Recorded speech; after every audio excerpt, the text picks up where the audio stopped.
are coming to teach. The old ones do not know.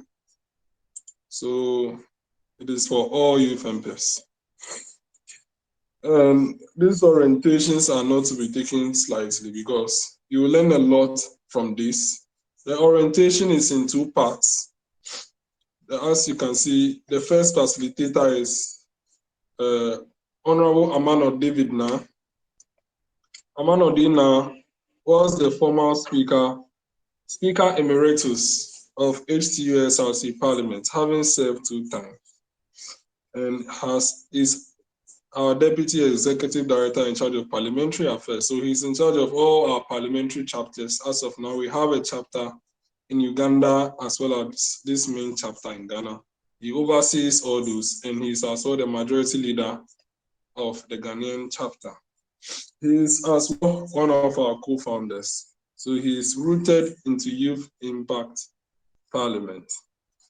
And then I myself, the speaker, I am as well the chairman of Student Speakers Ghana, and then chairman of Parliamentary Correspondence Committee of USAC, University Students Association of Ghana, and I'm as well the founder, the executive director of the movement, and the speaker of the Ghanaian chapter.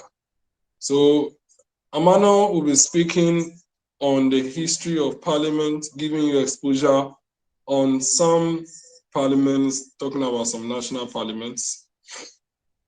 And then he will teach you the parliamentary procedure and dynamics.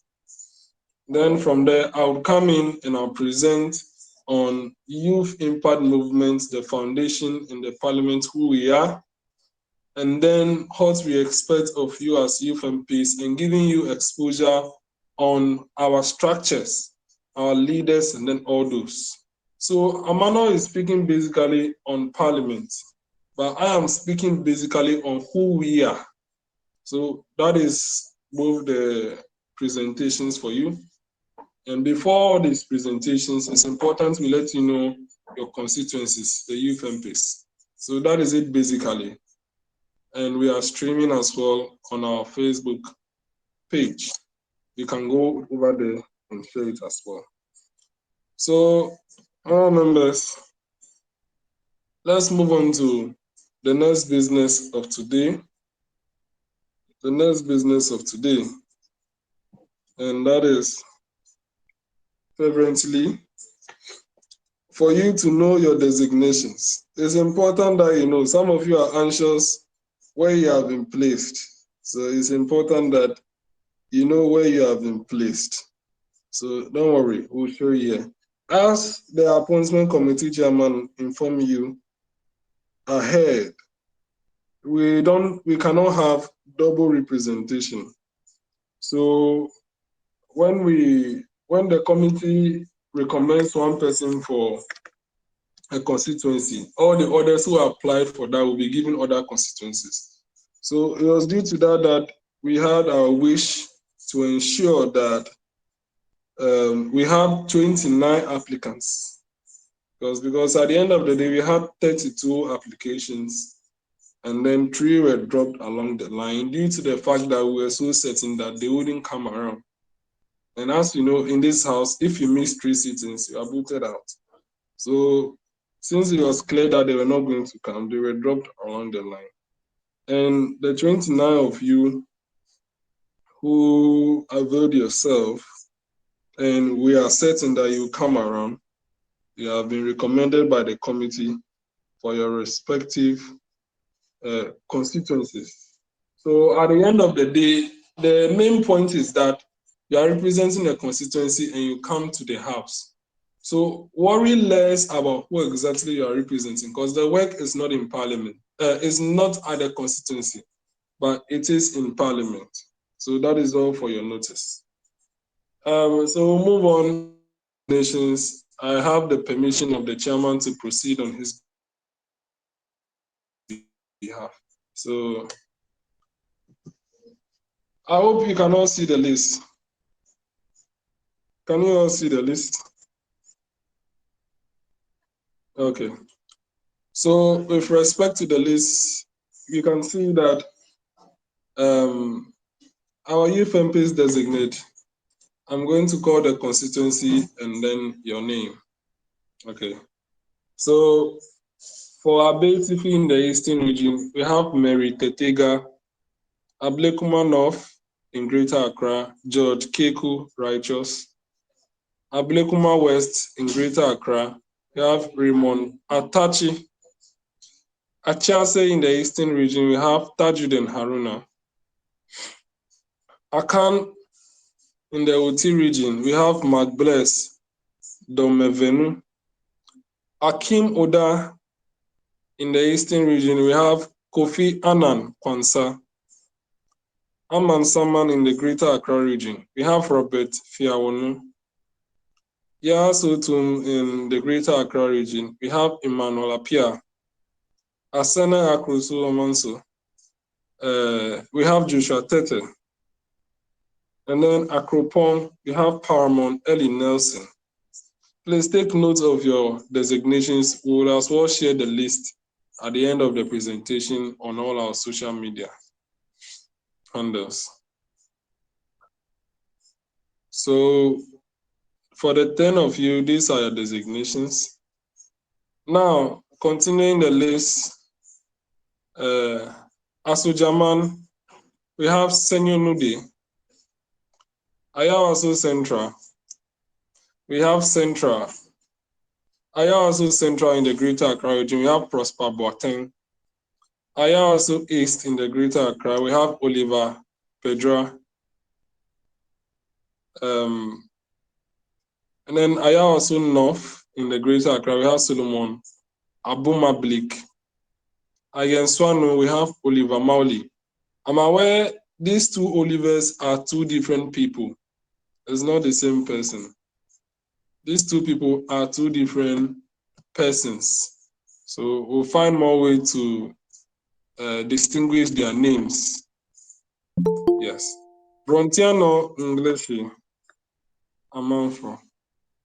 In the Greater Accra region, we have David Armstrong Donko. The Kratchi is in the Oti region, we have Christian Donko. New Joburg North in the Eastern region, we have Samuel Edo. New Joburg South in the Eastern region, we have David Deladem Akoli Kumsen. In Kwanta North in the Oti region, we have Peter Ajo. So going to the last list, Ofuase Ayeribi in the Eastern region, we have Salom Kofi. Okaike North in the Greater Accra region, we have Samson Nyogwani, if I'm right. Okere in the Eastern region, we have Enoch Ado. South Dai in the Volta region, we have Kennedy Chao. I'm sure that's the name. Tema Central in the Greater Accra region, we have Emmanuel Sabote. Tema East in the Greater Accra region, we have Peter Asipa Onyame. Trobu in the Greater Accra region, we have Happy Efia Ahove. Then Upper West Akim, we have Ernest Kluche. And then which in the Greater Accra, we have Abbas Idris. So, honorable members, this I don't know whether any of you has any question, but if you have any question, you can ask. I'm only taking 2 questions. Then we'll move straight to declaring you appointed, but you can only take your office in full if you take your oath. Are there any questions? I take it that there are no questions. So let's look at the list again. If you do a screenshot, you do it. But after this, I have assurance that we'll share the list as well.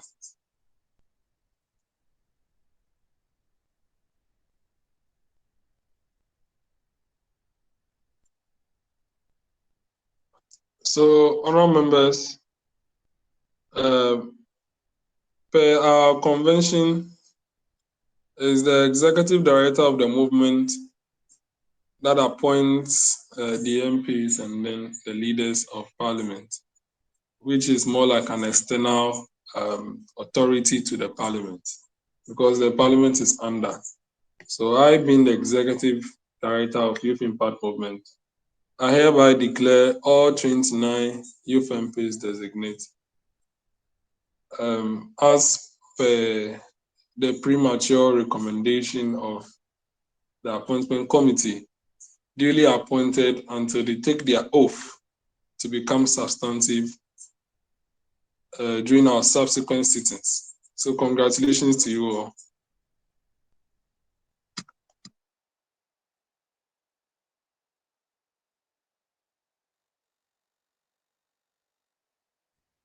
So, honourable members, we have come to the second part of today's program, which is the presentation by Amanodina, who is the majority leader of our parliament.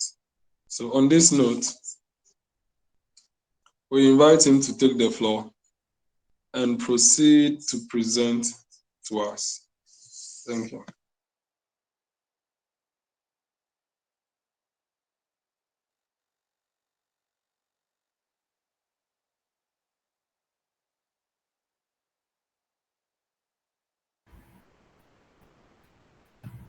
Okay, so thank you very much for the opportunity.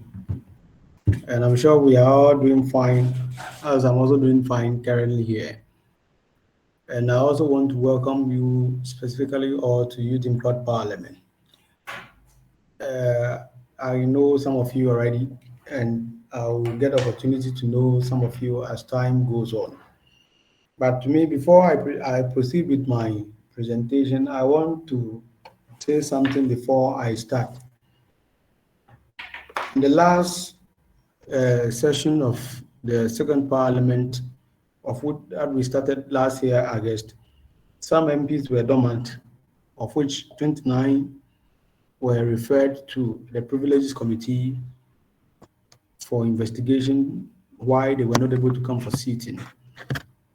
27 were recommended, sorry, out of the 29, 27 were recommended to be booted out of parliament.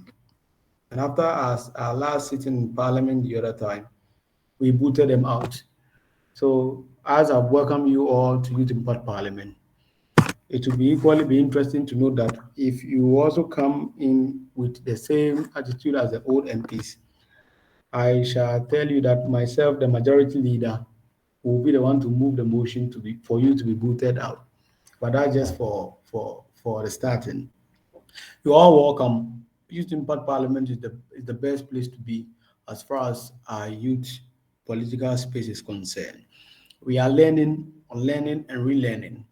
I do tell them every now and then that all of us, as youth MPs, some of us may not end what we are doing here as what we are doing.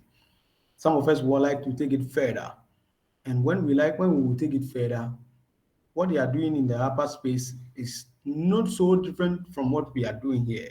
So we are all just in the learning process. So me, for example, like this, I'm taking what I'm doing here very serious. So in a couple of years, you will see that I'll be the MP led for Ningo Pampram constituency.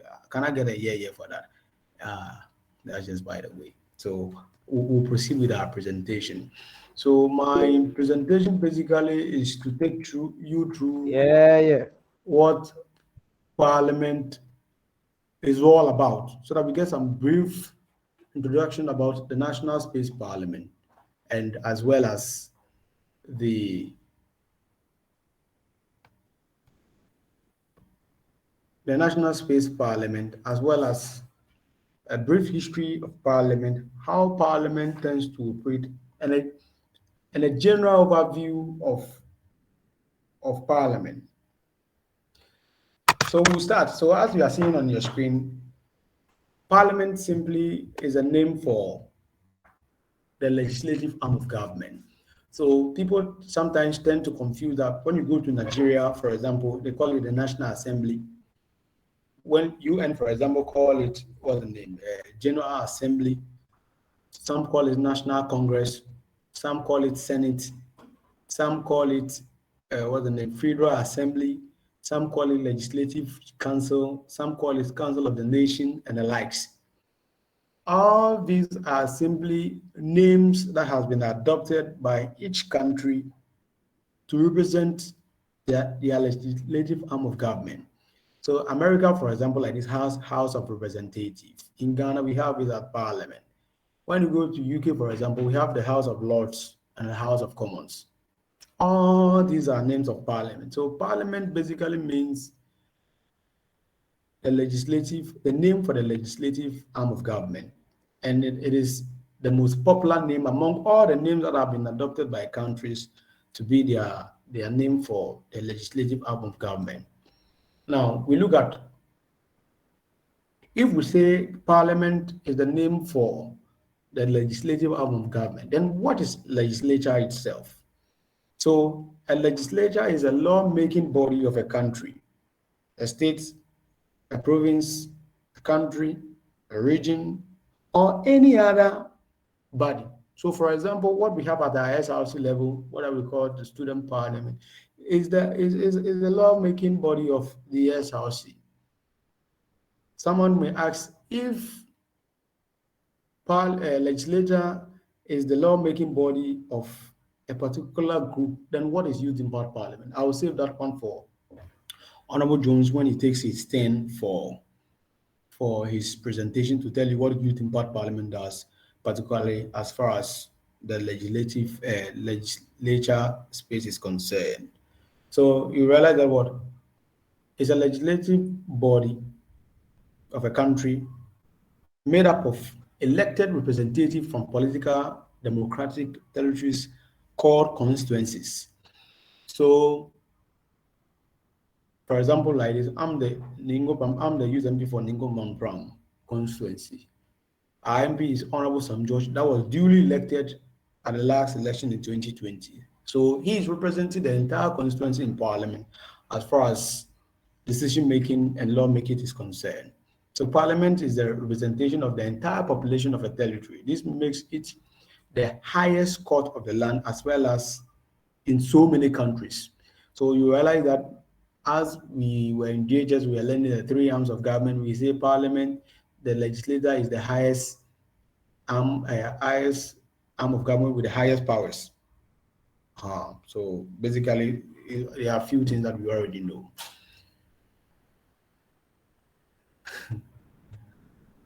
Forgive me for the little show.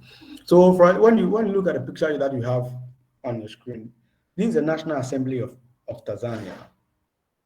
As we have it, Parliament of Ghana, they call it National Assembly of Tanzania. As in our case that we have 275 MPs, they have 393 MPs, depending on how many constituencies they have. So you should know that. So when you look at there's a card beside the picture on your screen. Look at how their structure looks like. Out of these 393 members, 264 of them have been elected from single member districts by a first past the post. It basically means how we do our elections here. So this is single member district, how we call ours constituency. So Ashama constituency, Adenta constituency, Ningo Pampram constituency, Lejukuku, Ho Central, Ho West, and the likes. And then 113 elected from women, only listed by the party proportional representative. So they have the culture such that out of the 393 MPs, 113 of them must be women. Unlike Ghana, where we don't have a specific seat for MPs, some female MPs can be booted out. There can be a parliament where we have only few women, but it seems in this 8th parliament, the women population in our parliament is what's the name? Is high. Then we have 5 elected indirectly by the Zanzibar House of Representatives. So if you, like for example, the way we have our, how do I put it? various regions that has Ghana. We don't have that particular structure, but in elsewhere, what the Nigerians call Senate. Out of that Senate, five of them are being elected to join the MPs in the National Assembly. In their parliament, the Attorney General is an automatic member of parliament. So once a president comes to power and then he appoints you as an attorney general, automatically you become a member of parliament. So should it happen that we are in Tanzania currently, Honorable Godfrey Dami is an MP, then the president appoints 10 people as MPs to parliament. So you see that Tanzania's structure is a bit different from what we have in Ghana. And it is very important that we learn from all space so that when we get to the mainstream, it will not be anything new to us. Now let's continue. House of Representative. This is the House of Representative, the Federal House of Representative of Nigeria. So this is how their structure looks like. So when you look on your on the left, we have the House of Representative, which is the highest house, which is they have 360 representatives. So you should know that the bigger the country, the bigger the seats. The bigger the country, the more the seats. Then we have their Senate, which is at the how do I put it? At the state level, at the state level, 109 senators. So maybe Abuja State, Ekiti State, and what's the name? And Lagos State. So this is how their Senate look like. So every country and its own dynamics, but we are much abreast with Ghana's own, and we are picking our lessons from Ghana's parliament because we are in Ghana. But if you want to take parliamentary business further, you will need some of these stuffs. So this is a parliament of the United Kingdom, UK. So you see that they have two sides. They have the House of Commons and then the House of Lords. And you see, in UK, you see the majority of them are even standing in the House of Commons. 650 commons, which means 650 MPs in the House of Commons. And the House of Lords has 780 lords. So the House of Lords is the upper chamber of the House of Commons. So the way we have, how do I put it in Ghana, for example? So so Honorable Okujeto, not Okujeto Ablakwa, the uncle, the lawyer, was of the argument that we should convert the Council of State into an upper chamber like the way UK has it. So what happens is that the upper chamber, which is the House of Lords, is kind of their powers is a bit higher than the House of Lords. So when the House of Lords is done with whatever they have to do, then they bring it to the House of Lords for further ratification. So those of you who followed Donald Trump's impeachment case closely in since 2019 or 2018 thereabout, you've realized that after the House of Representatives voted for Trump's impeachment, it was sent to the Senate, of which the vice president was the chair. After Senate voted, and then Trump was not removed from office. I'm sure we are getting the argument. So in America, America has Senate as the House of Lords, and their House of Representatives is UK's House of Commons. So it's still the same thing, just that we don't have that particular structure in Ghana. We operate one single parliament. Now let's look at the officers of parliament. As we all know, we have Speaker, the first Deputy Speaker, the second Deputy Speaker, the Majority Leader, and the Minority Leader. I'm sure probably we know how all these people operate. So the Speaker, as usual, preside over all parliamentary sitting and enforce since that what they observe the rules that governs the House, of which we call them standing orders. So if you watch carefully, when Honorable Haruna or Idrusi want to make his argument, he stands on his feet. Mr. Speaker, standing order 270 says that the Speaker cannot rise from his chair and go and vote and come and sit back in the chair. So it is the Speaker's responsibility to ensure that all these standing orders are being observed. It is the Speaker's obligation that the House will be in a decorum throughout the sitting.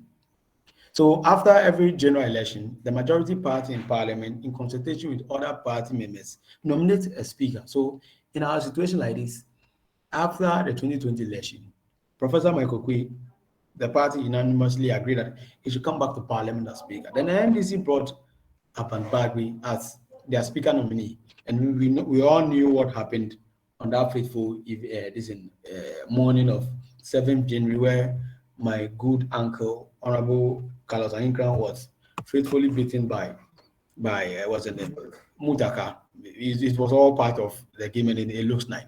So the first deputy speaker presides over the house when speaker is absent. The second deputy speaker also played that same role in the absence of the first deputy. But it is important to note that it doesn't play like that. This is constitutional. The speaker at any point in time calls which of the deputy speakers, whether first or second, at any point in time to take over the seat when he's not around. But constitutionally, when the speaker is not around to chair the sitting, automatically first deputy speaker takes over. But if speaker is in the chamber and then probably he's tired or he has some other engagement to go and do, and he wants somebody to take over, it is at the discretion of the speaker who takes over the chair. So it is important for you to know. The majority leader is elected from the party with a majority in parliament. But currently, as we are in Ghana currently, we have a hung parliament, 137, 137 with Fomina being an independent. And then Fomina decided to sit with the majority. So it makes one majority difference. So we have Chairman Zambunzo as the majority leader. And then they have the deputy majority leader, a majority chief whip, which assists him, and then constituting the majority leadership of parliament. So that we have the majority leader, the deputy majority leader, and then the majority chief whip, and then their deputy majority chief whip. We all know the duty of the whip. The whip, it is the whip's duty to make sure that all members of parliament of the same side are within the same right mind of thinking. So, for example, should it happen that when they brought the e-levy to parliament 2 years ago for debate and approval, the NDC MPs in parliament are to make sure that they all come together and take one decision. And it is the responsibility of the whip. Who is the minority chief whip? Good, oh my very good MP, Honorable Mutaka, is the minority chief whip. So it is his responsibility to make sure that all the MPs within the minority space, whether you like it or you don't like it, once you belong to NDC, this is how you are going to move. Then we have the minority leader. So the same structures in the minority, in the majority, is the same structures in the minority. A beautiful picture of all, what's the name? Some Speaker of Parliament from Ghana. So if you watch behind His Excellency Paul Kagame, you will see the Fomina MP, which is the second deputy speaker of Ghana's parliament. I must say that that's the most beautiful robe among all the robes that they've wore there. Some people are wearing jalabia and then Muziamadisco gown. I don't know, but our speaker is looking very handsome among them. So that's just by the way. Then what does Parliament do? What does Parliament do? So all of us, the basic, what we learned from social studies, from junior high school, and those who did government in a senior high school, Parliament's function is what? Making laws. But Parliament has a lot of functions, but the most basic one is making laws. So you realize that Parliament performs the financial control oversight role, such that Ken of Arayata read the 2023 budget in November. So Parliament sat, debated it, passed the appropriation bill of the budget to ensure that government does not overspend. You realize that when the budget went, there was some 880 million Ghana cedis for the national cathedral. It was Parliament's responsibility to put that particular allocation in the budget out, and a whole lot of. So you see that Parliament's basic function is not only making law, but it has the financial control, responsibility as well. Oversight rule of the government and citizen. So you realize that when we learn in social studies, what check and balances. So it is Parliament's responsibility to check on government. That's why you realize that every now and then, mostly in Parliament, it's only the minority side of Parliament that checks on government. But it must be Parliament as a whole that must check on the executive arm of government. So you realize that Honorable Okujetua Bloka said the number of presidential staffers is 200, and yes, that's the work of Parliament. But it is so sad that our side of the world, it is only the minority. Whoever comes to opposition, it is your work to make sure that you check government. Once you come to power, everything is fine with you. And it is very important that we change that particular narrative. Parliament has the representational forum.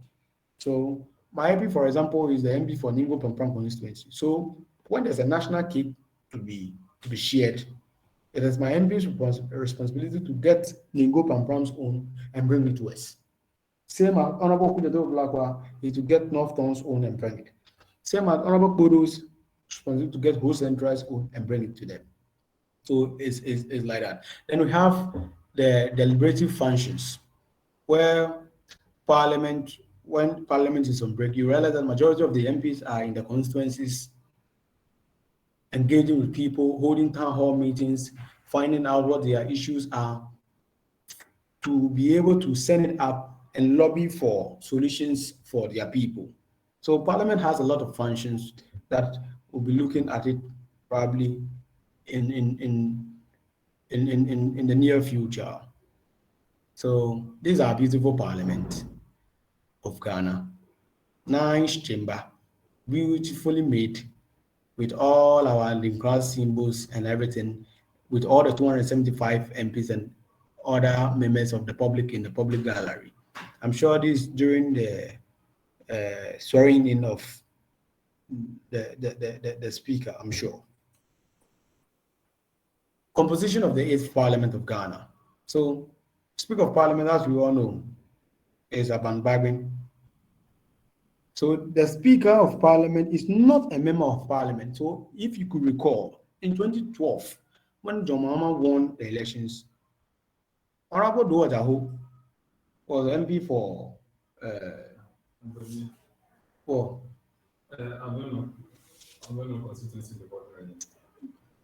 then Aveno constituency. Honorable Doa Jaho was, when he was appointed Speaker, he has to resign as MP, because you cannot be an MP and be a Speaker, but you can be a Deputy Speaker and still hold your seat, because constitutionally, as we know, the Speaker of Parliament is the third in command as far as the heads of government is concerned.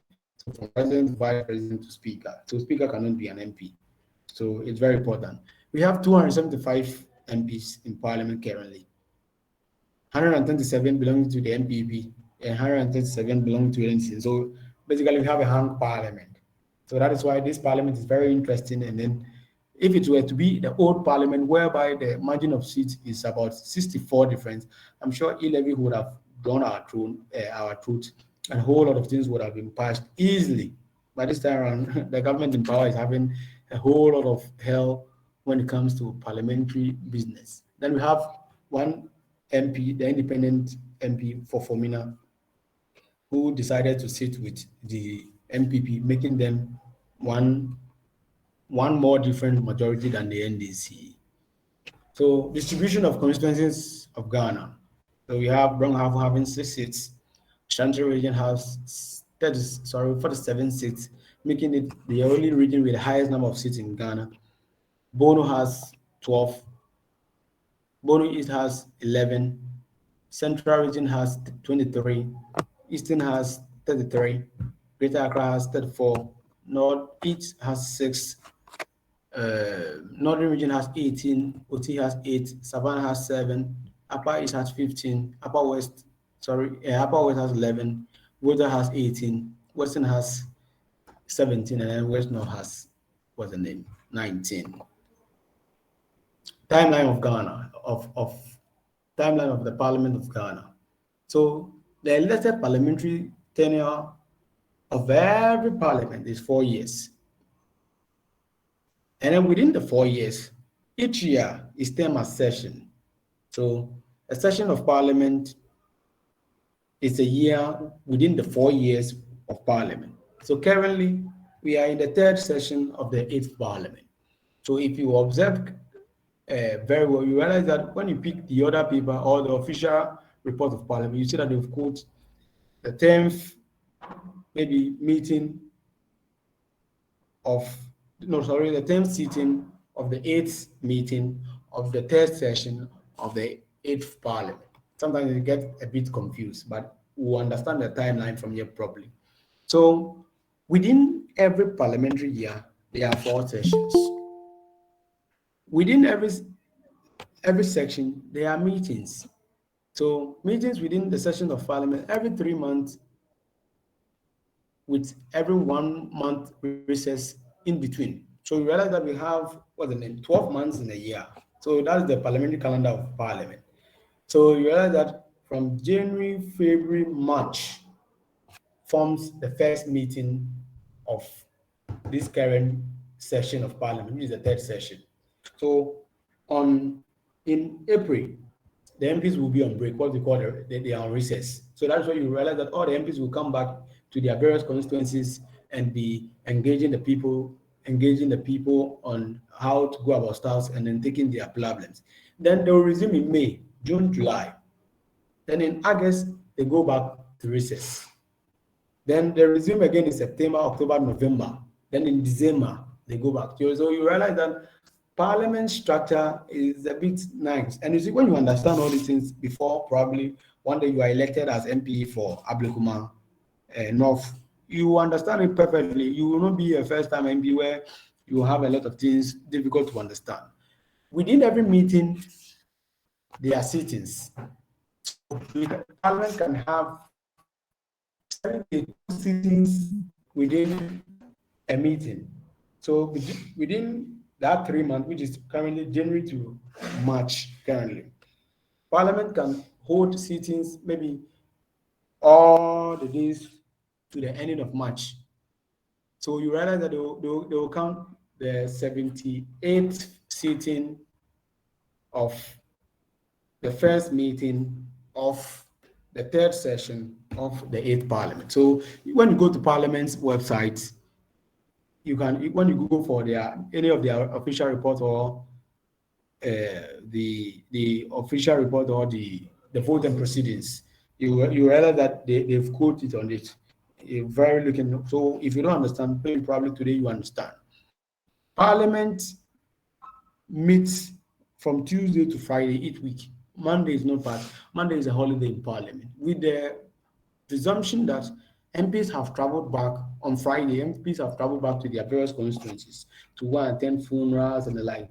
They may not be able to return back from their various constituencies and come back to Parliament on Monday as at 10 a.m. So Monday is an off day in Parliament. So parliamentary business starts in Parliament from Tuesday to Friday. So on Thursday, when Parliament is about entering into Friday, the majority leader, who is the chairperson of the business committee, comes and read out the order of business for the following week, how Parliament will tend to operate within the following week. So it's equally nice to look at it that way. So every parliamentary sitting, usually the normal timeline for parliamentary sitting, if there is not any troublesome or any controversial to discuss in Parliament. Parliament operates between 10 a.m. to 2 p.m. each day. But in the situation whereby there are a lot of bills, there are the budget to revise, and they stay overnight. Recently, Parliament, they stayed overnight recently before they went on this recent recess. So it is very important to note. And in Parliament, in quoting the parliamentary time, they don't do AM and PM. So in the parliamentary language, when you want to state the time, it is 10 o'clock in the morning and 2 o'clock in the afternoon, 6 o'clock in the evening. Are you getting it? What we say 10 a.m., 2 p.m. in the afternoon, and then probably 6 p.m. in the evening. They have it 10 o'clock in the morning. 10 o'clock in the morning, 2 o'clock in the what am I even saying? People should get me Amelia Coco by the roadside to drink. I'm exulting there. So they have 10 o'clock in the forenoon, before noon, 10 o'clock in the forenoon. Then they have 2 o'clock in the afternoon, and then 6 o'clock in the evening. So note the time. So that when you see any poster of parliament or our parliamentary poster, and then it is stated maybe 10 o'clock in the forenoon, you will not be confused as at what time is it. So they have in the morning, forenoon, in the afternoon, like that we have it. And then in the evening they have it. So forenoon, afternoon, and in the evening. So parliamentary proceedings. So parliamentary procedure is the accepted rules, ethics, and customs that govern the sittings of every legislature or any organization. So as well as I'm concerned, whole technical university has a statute. SRC has a constitution, as well as Ghana has a constitution. So when you go to parliament, they are laid down rules and regulations that are being followed as far as their sittings is concerned. Once you flout that, then the privileges committee will be calling you to come and answer some few questions. So its objective is to allow orderly deliberation upon questions of interest to the organization and thus to arrive at the sense or the will of the majority of the legislature upon this question. So in the situation whereby these rules and regulations and ethics are being put aside, then there will be uproar in parliament. So if you could recall, on that fateful evening of 7th January 2021, we all saw what happened in parliament. In a situation whereby the e-levy issue came to parliament, then there were some punchings here and there as far as parliament is concerned. It was basically because the rules and regulations guarding parliament had been put aside and they were doing their own thing. So in every organization whereby there's no orderly way of doing things, there's always uproar, there's always distraction, and there's always how do I put it? Not going forward and doing things anyhow. The self-governing organization follow parliamentary procedures to debate and reach decision making. So you realize that when we were in senior high school, those days are our health houses that we had in the senior high school. Then we be on a feed. Mr. Chairman, the house, my name is this and this and this. You see, in order for us not to be able not to do things anyhow, we have adopted the parliamentary proceedings into our ways of it. Even in our various houses, when there's a meeting ongoing, there's a chairperson. Even in our churches, there's a person who tries to coordinate. So when we have the songs leader, somebody who, so that he or she can coordinate the singing so that it will look nice. Same we have in parliament. So it is very important that we know all this. I'm sure majority of us are very aware of some of the things already, so it is not new to us. So emotion. In every parliamentary proceeding, a motion is a formal proposal by a member of the legislative chamber that the House takes certain actions. Some motions and the form they take are specified by the legislative chamber through its order paper or by the MPs. So, as I rightly said before, every Thursday, the majority leader, who happens to be the chairperson of the business committee, reads out the order of business for the following week, how Parliament will conduct its business in the following week. So it is all lined up. So what we call agenda, when we are going for a meeting and they print one, opening prayer, two, this, three, that, four, that. In Parliament, it is being called order paper. So the order paper will contain the list of items that will be discussed at Parliament on that particular fateful day, or a motion can be laid in Parliament by an MP. So, for example, if you follow parliamentary procedures very well, those days that there were the issues of Akufo-Addo bordering private jet and traveling here, always Honorable Kuliatoa Blanco will be on his feet, tabling the motion to Parliament, sorry, to Speaker, for them to be able to invite the Interior Minister to answer questions on the usage of private jet by the President for his travels. So an MP can table a motion and then motions are always drawn on the other paper for MPs to follow. So motion can bring new business before the House or consist of numerous other proposals to take procedural steps or carry out other actions relating to a pending subject matter or item on the other paper under discussion. So for example, maybe a particular item on the other paper. So those of us from the SRC level, when we look at our other paper, for example, where we have income and expenditure account on the other paper. So we are discussing income and expenditure account. Then we get to a place where we are having a lot of issues. Then I stand on my feet and I table a motion, Mr. Speaker, the House, probably I respond to a motion. I rise to table a motion for the income and expenditure account to be suspended for effort to go back and do some few corrections and come back. That is a new business I've done what I've tabled before the House. And when I get the second, that we proceed.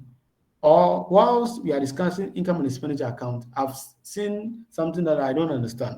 I table that motion to whoever is presenting for explanation. So it's very important that we look at it that way. So a motion is debatable. A motion can be argued, amendable. A motion can be changed, and it requires a majority vote for it to be changed. So, for example, a motion is debatable. So, once, for example, as I stated earlier, I moved the motion for the uh, how do I call it, for FO's income and expenditure account to be rejected. It is not that automatically because I table that motion, it should be rejected, but it can be debated. Maybe I don't have that grounds. A motion can be argued. So once it's debatable, it is arguable. A motion can be amended, it's amendable.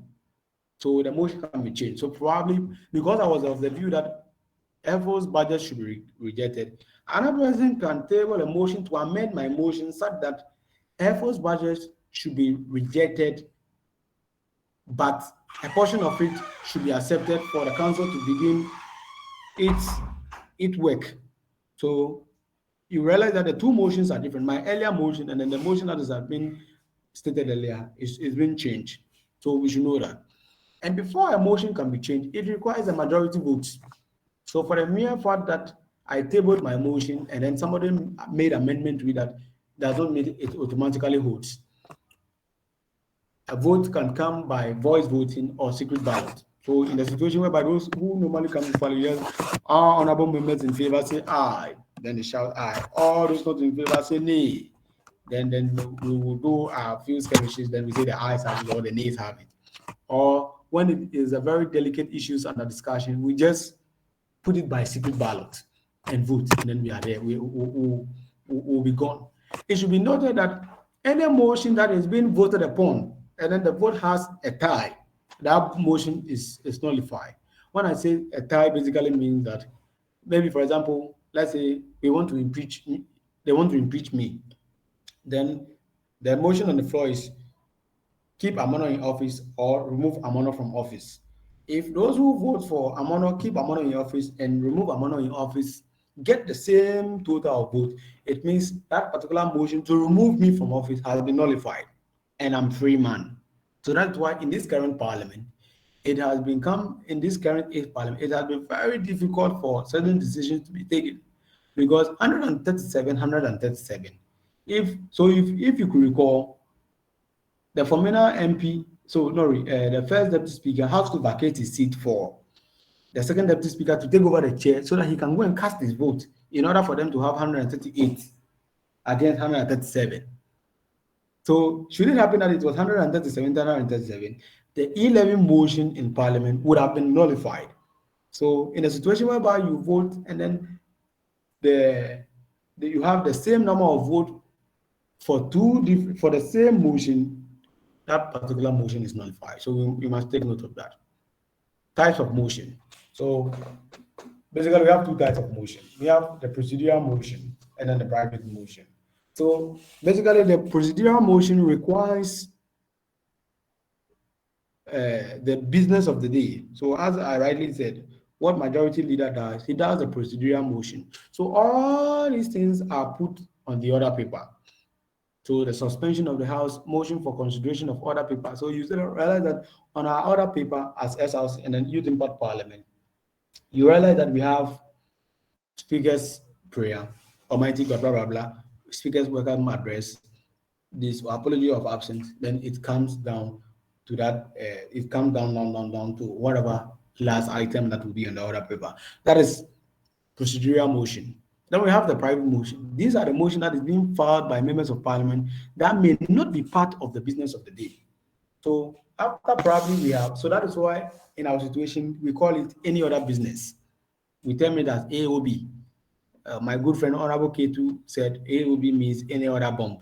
It's not any other bump. It means any other business. So what we term as any other business is what is termed in parliament as private motions. So you realize that after the sitting and we say any other business, whatever you say, or whatever you table at that particular material time is not part of the other paper. So we must note it as such. So voting in the house. So as I rightly said, voting by voice, all honorable members in favor say aye. We use voice voting when the whole house has come to a consensus on the subject matter under discussion. So let's say, for example, we are approving the budget for the house. We've agreed that Honorable Amano should be the majority leader. Both minority and the minority side have agreed that I should be majority leader. There we use voice voting. I'm sure we are in the same space. So you realize that Speaker will all honorable members in favor say aye. All those not in favor say nay. Then you realize they will shout, then we say the ayes have it, therefore the motion carries. The nays have it, therefore the motion is being what's the name? The motion is nullified or whatever term you use for it. Then we use the gavel, that kind of hammock-like structure that speakers use, and then the judges also have. We call it a bang. We bang it, bang, bang, bang, bang, bang, order in the house. Then we have voting by head count. Head count is done when the issue is a bit delicate, but it's not too controversial. In the situation whereby probably we are, listen, there is there are two motions on the floor. I table a motion for Airforce impeachment. Somebody to table a motion for what's the name? Airforce stay in the office, kind of something like that. Not it's not similar though, but we'll just use that example.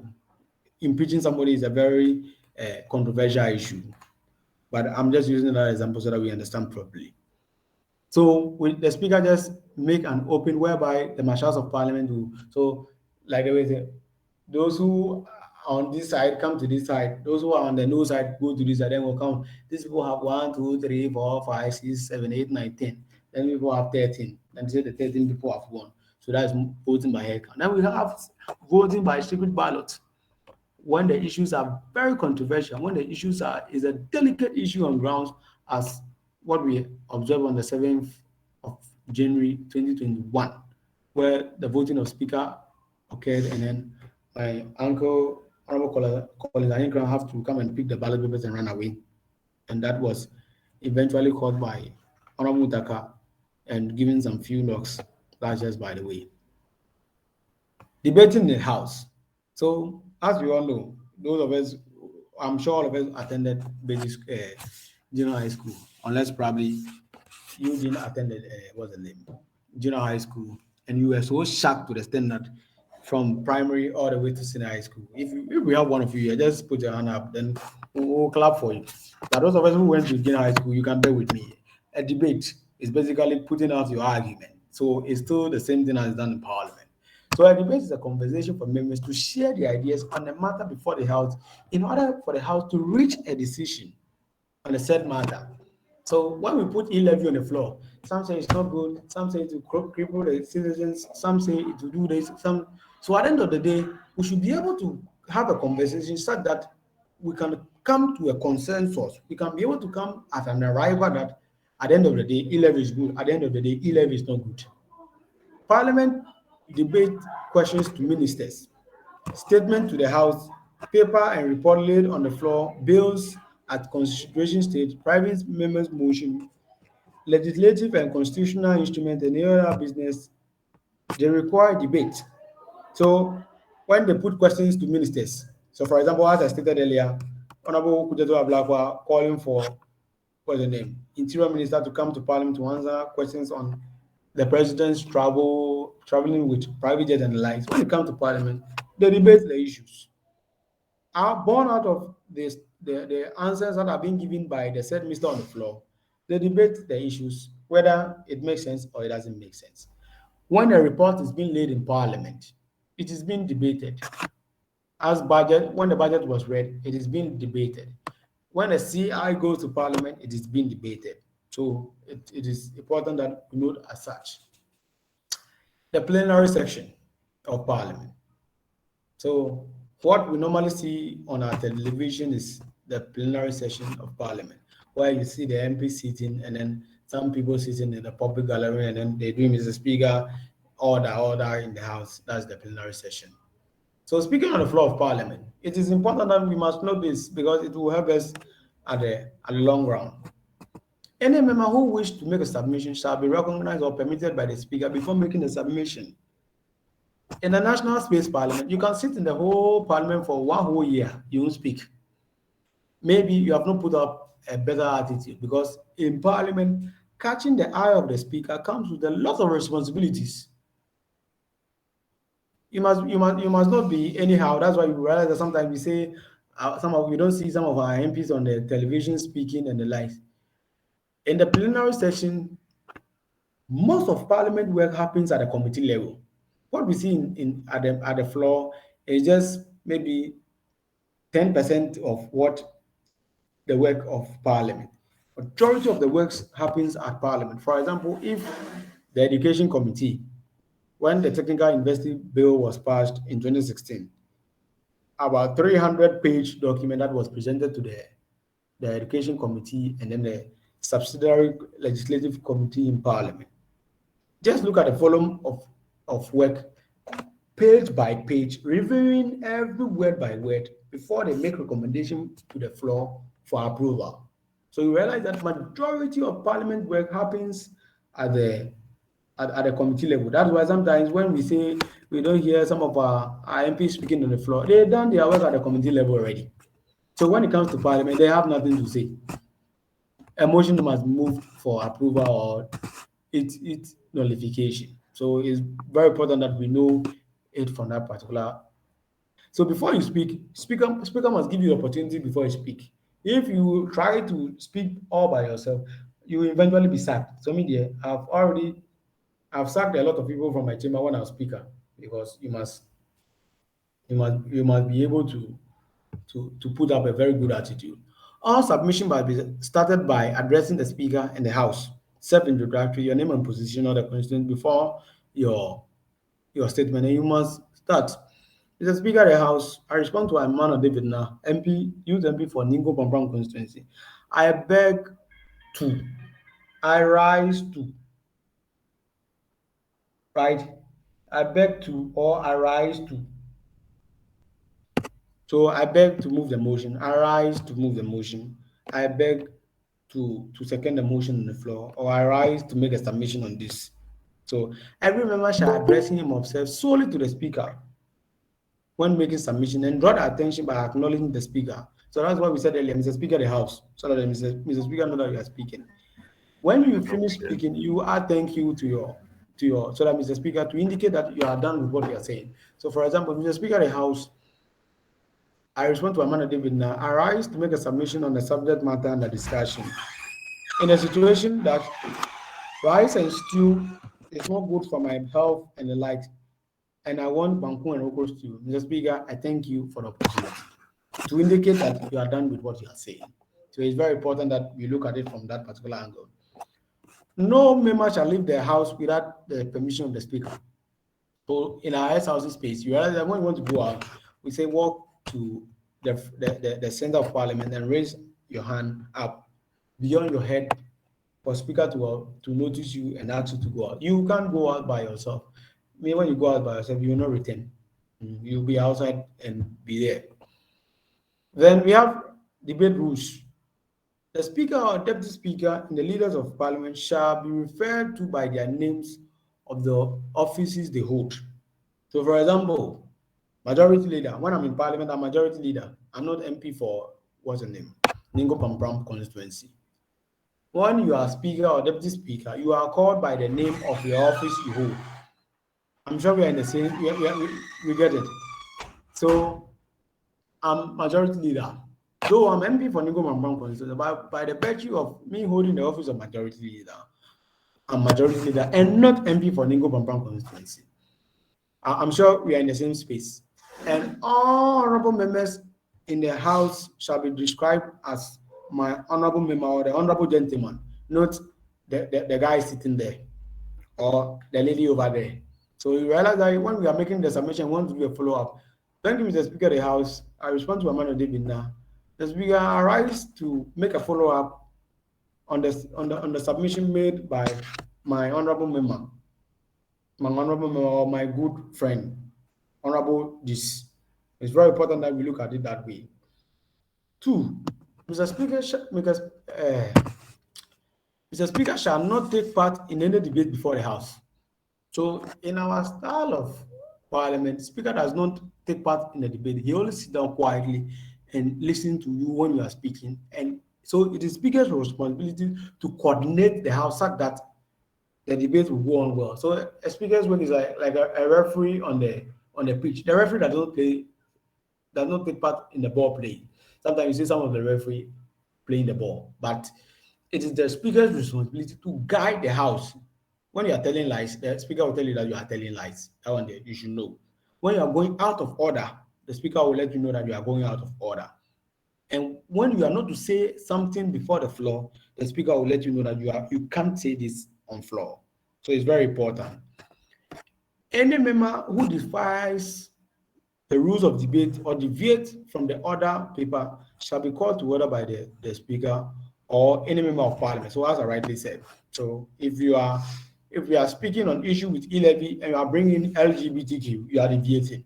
So the speaker will make sure that you come back and speak on issues of e-levy. When we get to LGBT, you will speak on LGBT issues.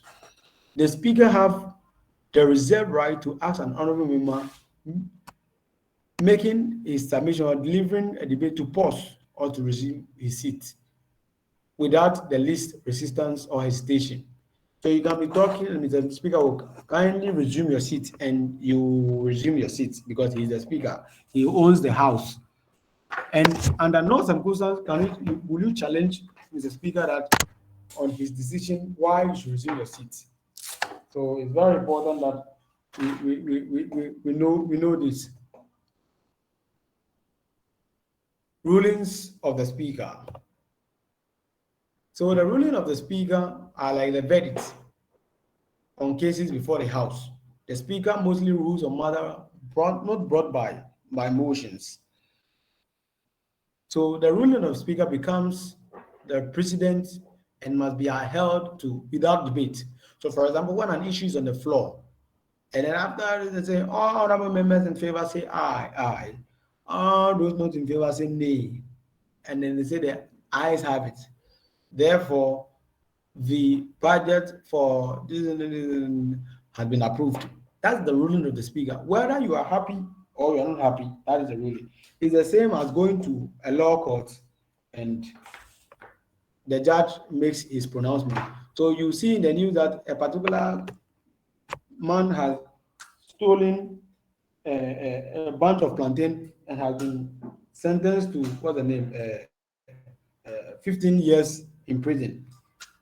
Though we are not happy with the decision by the judge, but that is the decision of the court, so it must be adhered to. The only situation whereby we can challenge the ruling of the speaker or that ruling of that judge is through appeal, and the structures are there. So we must know that. Contempt of parliament. Disorderly conduct on the part of strangers, such as raucous or disorderly action by strangers to hinder or promote the proceedings or motions or any other matter pending before the house. So when you are an observer in parliament and the parliamentary proceedings is going on, you have to remain quiet. Yours is not to speak. So if you could recall, in 2018, when Parliament, the issue was about this new parliamentary chamber, that 400 million US dollars parliamentary chamber. There was one fine gentleman who was sitting in the public gallery that day, that motion was being debated. Then he shouted in the public gallery, drop that chamber now. And then I'm sure those of us who can recall that particular issue, we all knew how that guy was handled. Because in parliament, that is parliament. That is why we make the joke that when you go to court, someone going to the court for the first time, and then he heard the judge saying, order, order. Then he shouted rice and chicken and one full bottle of Guinness and beer. When you go to court and you are observer, if you're not taking part in that particular debate or what is going on at that particular part, you must keep quiet. Once you do that, it amounts to contempt of parliament. Misbehavior on the part of witness appearing before Youth Impact Parliament or any committee. Also, yeah, let's just pick it at Parliament. So in 2015, when Black Rasta made the statement that all parliamentarians smoke weed, I'm sure those of us who follow Parliament very well can record that issue. You realize that when Black Rasta went to Parliament, upon all the boldness that he sits on radio and speak, he was very calm that day because he was very aware that when he misbehaves, it amounts to what's the name? Contempt of Parliament. So he was very sober in front of the parliamentarians and then in front of Dua Jaho that day. And then the statement Dua Jaho made was, you have been forgiven. Go and sin no more. Those who can recall that particular incident in 2015, it has already been 8 years already. Oh, goodness. So the third contempt is the flagrant or persistent disobedience of the general rules or orders of the House, including in committees designed to prevent or delay, obstruct, or interfere with the execution of the orders of the House or its committees. So it is the responsibility of every member of Parliament, any friend or affiliate of Parliament, not to make it their habit to delay the proceedings of Parliament. So, for example, if a finance minister is to appear before Parliament to answer questions, they invite him today, he doesn't come. They invite tomorrow, he doesn't come. He gives excuse. He does that when you are to appear before privileges committee. So you realize that what Honorable Ajosafo has done in time past has constituted to contempt of Parliament because he has not appeared to privilege committee, and that amount to a persistent disorder of the general rules and orders of Parliament. So as we are youth MPs aspiring to be MPs in the near future or leaders of the near future, we must know this because I always say that if we don't change our ways of doing things, then I beg to differ. We are not the future leaders. Presenting to Parliament frivolous, false, or scandalous, or groundless fabricated document or such allegation in a petition. So, you know that when you present a false evidence to Parliament, it amounts to a contempt. Any act or conduct calculated or intended to deceive Parliament and its committees, it amounts to contempt of Parliament. So the committee system of Parliament. So as I rightly said, majority of the work, about 70% of the work of Parliament is done at the committee level. So that's why when the actual scrutinization of policy documents or papers, bills, instrument, interrogation, and investigation happens. So you realize that when you go to the Public Accounts Committee, they are seated there. And all the questions are being asked to that particular individual. When you come to the floor of Parliament, they only do approval or disapproval. When they are vetting ministers, you realize that when you go to the appointment committee, they sit down and ask you questions and make sure you are being drilled. When the committee approves you at the committee level, the only thing you need is for you to come to the floor of Parliament and just yeah or a no. So majority of Parliament work happens at the committee level.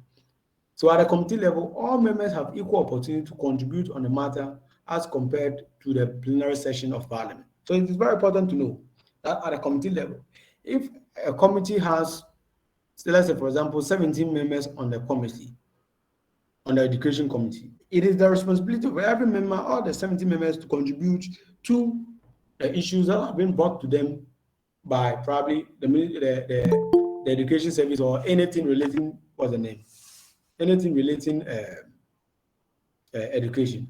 But at the plenary, on the floor of parliament, not everybody has the opportunity to speak on subject matters. For the minority and the majority leader, every now and then they have opportunity. When it comes to a subject matter and a discussion on the floor of parliament, it is only some few selected people who are to speak. So when they are speaking on issues of finance, you realize that it is only the finance people that will be speaking. When they are speaking on issues that is relating to technology, you realize that it's only the technology people that are speaking. So that is why it seems in November thereabout, there was an issue in Parliament. I forgot the issue exactly, but you realize it's only the lawyers that were speaking. Honorable Katie Hammond and all the others were quiet.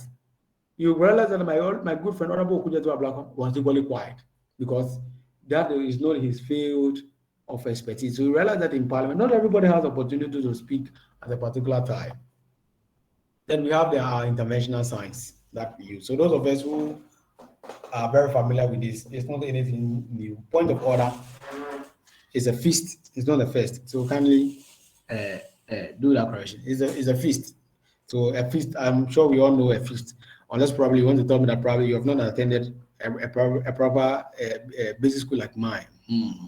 Those of us who attended, what's the name? Old Ningo Presby DA. We were taught a feast. So if I wish I could show my camera so that I would show you what a feast look like. Those of you who don't know what a feast is like. Am I showing? Very good. That's my bushy face there. So this is a feast. So point of order, you raise it above your head, and then the point of order supersedes all the interventional signs in the house. So for example, you want to put a particular member to order, so that that particular member of parliament is not following the orders laid down in parliament. Maybe we are talking about, what's the name? E-levy, and then that said member is talking about LGBTQ. If you want to put that member to order, you just make a feast. If the speaker gives you the opportunity to be on your feet, Speaker of the House, arise to put Honorable Jones America to be to order for the reason that he has done this and he has done that. I'm sure we're in the same place. Thank you very much. Then we have the point of contribution, which is 3 fingers brushing. So let me demonstrate it again in the camera so that you can see it. I'm hiding my bushy face, but how will you do it? So point of information or point of information. So these are 3 fingers, and you brush it in your palm this way. So once speaker sees that you are putting this particular intervention sign, he knows what you are doing. Let me finish, then I'll explain why it is so. Then we have point of correction, 2 fingers in your palm. So having 2 fingers in your palm this way, so 2 fingers in your palm above your head. It is above your head because probably maybe you may be sitting behind somebody, and then the person's head, maybe if the person's head is big like mine, then the person's head will be blocking your view. So you must raise it above your head so that speaker can see you. Very important. Then we have the point of information, which is one finger above your head. These interventional signs are put there to coordinate the sitting in an orderly manner, so that when we are speaking on issues, you don't come in and do any other thing. So for example, when I table a motion and you want to make, so when I want to table a motion, that is point of information. I put up one hand. After I finish speaking, you want to make a contribution or a follow-up to what I have said. Then you put the point of contribution through. You realize that when I put the information out and somebody wants to follow up, somebody again has another information to give, but the speaker will give the opportunity to the person who has the contribution over the person who has the new information, with the reason that what I have said, you want to add something to it so that it builds up the argument that is on the floor. So it's very important that we know that when we come to parliament, it will be demonstrated properly so that we can understand. Then questions and answers. So if you have any question or you have any answers, you can equally put it up and we will take it from there. Any question? If you don't have any question, then it means I'm a very good teacher.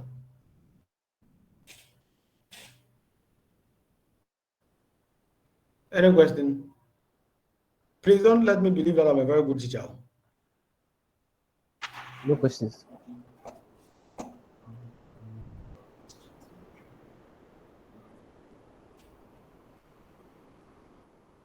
Any question? Stop sharing your screen. Any question?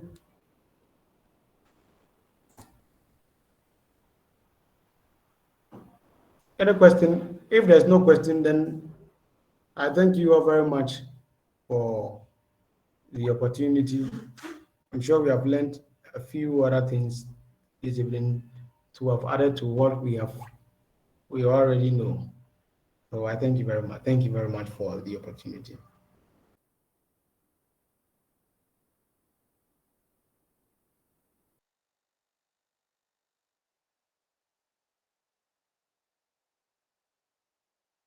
Yeah, so if you still have a question, you can still ask whilst I prepare.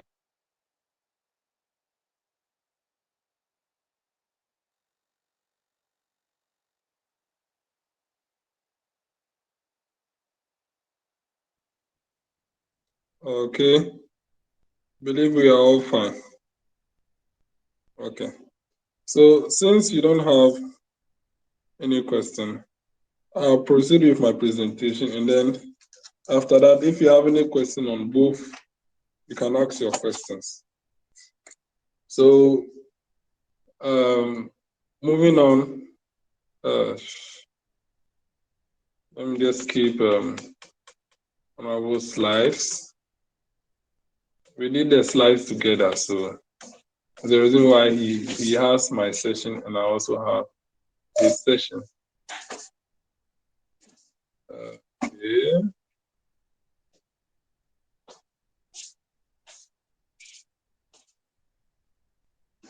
So moving on to my presentation, as you already know,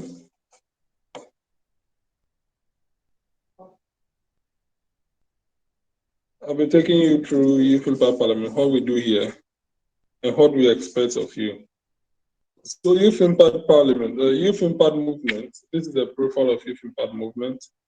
Youth Impact Movement is a youth movement based in whole Ghana, founded on the 22nd of April 2021 by John Samagashibiglo as founder, Raymond Edikemado and Amano Dina David Na as co-founders of this movement. The founding of the movement was precipitated by our frustration of the inability of African countries to achieve good governance and prosecute African unity. We are also appalled by the type of leadership that African countries have exhibited over the years in their post-colonial administration, and we feel there is a need, a compelling need, to inculcate values of patriotism, honesty, transparency, hard work, selflessness, and dedication to duty in the youth as future leaders of their countries, for championing collaborative participatory democracy through reflective interrogation of challenges, confronting attempts at attaining good governance and unity. The movement seeks to promote the achievements of good governance through building capacity for the youth in parliamentary democracy. Youth Impact Movement seeks to cultivate a new breed of leadership that will put their nation above and over their individual interests and fight for the attainment of good governance and establish a Pan-African unity through country-based parliamentary movements and networking. This basically means we are a Pan-African movement. The movement can only be one. Okay, So we are a Pan-African movement, just that we are operational in Ghana and specifically in Ho. Youth Impact Parliament will serve as the training ground for character building and training Ghanaian and other African youth in leadership in their various countries, whilst Youth Impact Foundation will serve as a fundraising platform and platform for humanitarian activities of the movement. So the movement has two branches, a humanitarian branch, which is Youth Impact Foundation, and a parliamentary branch, which is Youth Impact Parliament. The branches can have chapters. So as of now, for our parliamentary branch, which is Youth Impact Movement, we have Youth Impact, which is Youth Impact Parliament. We have Youth Impact Parliament Ghana, which is the main chapter, and then Youth Impact Parliament Uganda. Yeah, so the parliament does that. For the foundation, we only have the Ghanaian chapter. Yes. Statements of the problem. African youth of today are disappointed by the type of governance and frustrated with the poverty of leadership and corruption being exhibited in Africa by most African leaders. Areas of corruption, mismanagement of resources, and abuse of human rights, ethnic cleansing and civil strife, poor health and education facilities, decaying of infrastructures, energy crisis, and lack of collectively shared vision for their various countries have become the lot of most African governments. I don't think I need to say more about this. You know, that is the reality of Africa right now. Apart from Rwanda and some other countries that are doing well, the others are really messing up. Yes, they are. They are. Even though individual African leaders such as Dr. Kwame Nkrumah and Flight Lieutenant General Rawlings of the Republic of Ghana, Nelson Mandela of the Republic of South Africa, Colonel Muammar Gaddafi of Republic of Libya, or Kagame of Republic of Rwanda, and actually Paul Kagame is the only one of these people living, and John Magufuli of the Republic of Tanzania have demonstrated good faith and commitment to good governance and the promotion of African unity, but there remains much work to be accomplished. For African countries to depart from their track record of poor governance, they need to have a new breed of leadership in Africa. This is what Youth Impact Movement seeks to accomplish by making the movement a forum for capacity building and good governance. So it's not really an advocacy movement, because there are a lot of advocacy movements, and we are focused on capacity building. Aspects of this capacity building include character training and integrity, honesty, public policy analysis, provision of relevant education, quality healthcare delivery, democracy participation, communication skills, equal opportunities and gender studies, social values and norms, and development of patriotic attitudes. What is our vision? The vision of this movement seeks to become a virtual youth Pan-African Parliament of Excellence through Youth Impact Parliament in character training for good governance and democratic values for the youth in Africa and in general, with Ghana in particular. Mission: Youth Impact Movement is to ensure the cultivation of a new breed of African youth leaders with integrity and incorruptible character for national development and achievement of good governance and unity. Objectives of Youth Impact Movement: 1, to create an enabling environment for the youth to build their character, integrity, and selflessness. That brings us to volunteerism and living to task. 2, to create opportunity for the exposure and parliamentary process and procedure for democratic youth leadership. 3, to serve as training grounds for the youth in the act of public speaking. Public speaking is also one of our focuses. So if you are really serious with what we do, at the end of the entire thing, you should improve in your publication, in your publicity and address and speaking as well, to create linkages with parliamentarians and expanding the frontiers of parliamentary knowledge, skills, and attitudes among African youth. So that is the interim logo for Youth Impact Movement. At the end of the display of all the 3 logos, I'll tell you something, remind me. So as of now, Youth Impact Movement, we have 5 patrons. We have Mr. Simon Avoga, lecturer at Old Technical University and president of Old Technical University Alumni Association. Honorable Etonam James Flolu, who is the district chief executive of Afajeto South Republic of Ghana. Honorable Peter Nochukotwe, who is the member of parliament for Catching of Constituency Parliament of the Republic of Ghana. Honorable Divan Richard Bosson, who is the municipal chief executive for Home Municipal Republic of Ghana. And Honorable Kofi Ato, who is the former member of parliament for Ho Central Constituency and currently the special advisor to the Right Honorable Speaker of the 8th Parliament of the 4th Republic of Ghana. These are our patrons. We have 5 patrons, and if you see clearly, we have 1 neutral person who is an academician, and then 4 politicians, basically 2 from MPP, 2 from NDC, you might claim, but at the end, 2 parliamentarians and 2 from the executive. So at the end, we are trying to have a blend of patrons over here who support us. Now, these are the executives, the directors of Youth Impact Movement. As I told you, the movement is only one, but the parliament can have chapters. When we get to the chapters, I'll tell you why we don't have regional parliaments. So, John Samega Shivigo, who is the executive director, that is me. Then we have Raymond Elikamadbo, Deputy Executive Director, Humanitarian Affairs. And then we have Aman Odina, Deputy Executive Director, Parliamentary Affairs. Then we have Dr. Priscilla Friada, who is the Administrative Director. And then Benedict Tajeke, who is the Finance Director of the movement. Youth Impact Foundation, this is their logo. And these are, so also to say, these people, all the directors form the executive board for the movement, and then the speakers of all our parliamentary chapters and the chief officers of all our foundation chapters are all part of the executive board.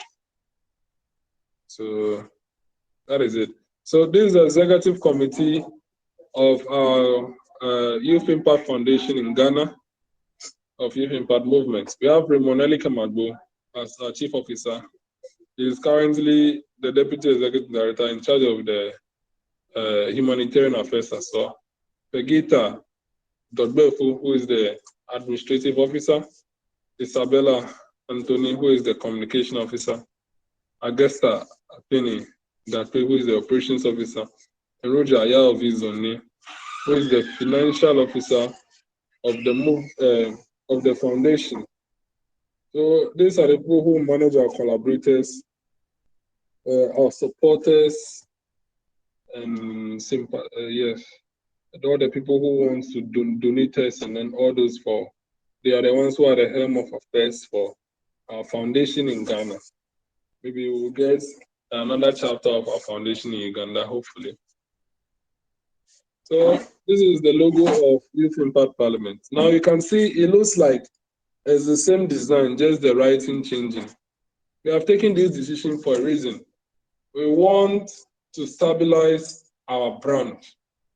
We don't want to have varying logos, very distinctive logos for our entire initiative. That is why it is only the writings that are changing. And also to differentiate, you realize that the movement is just the initial, the foundation is the writing, but there's space in it, and the parliament is just the bold. It's because we want to maintain one identity. That is why the logo itself is same, and then the writing is different. So when you see this, you know it is something pertaining to Youth Impact Parliament movement or foundation.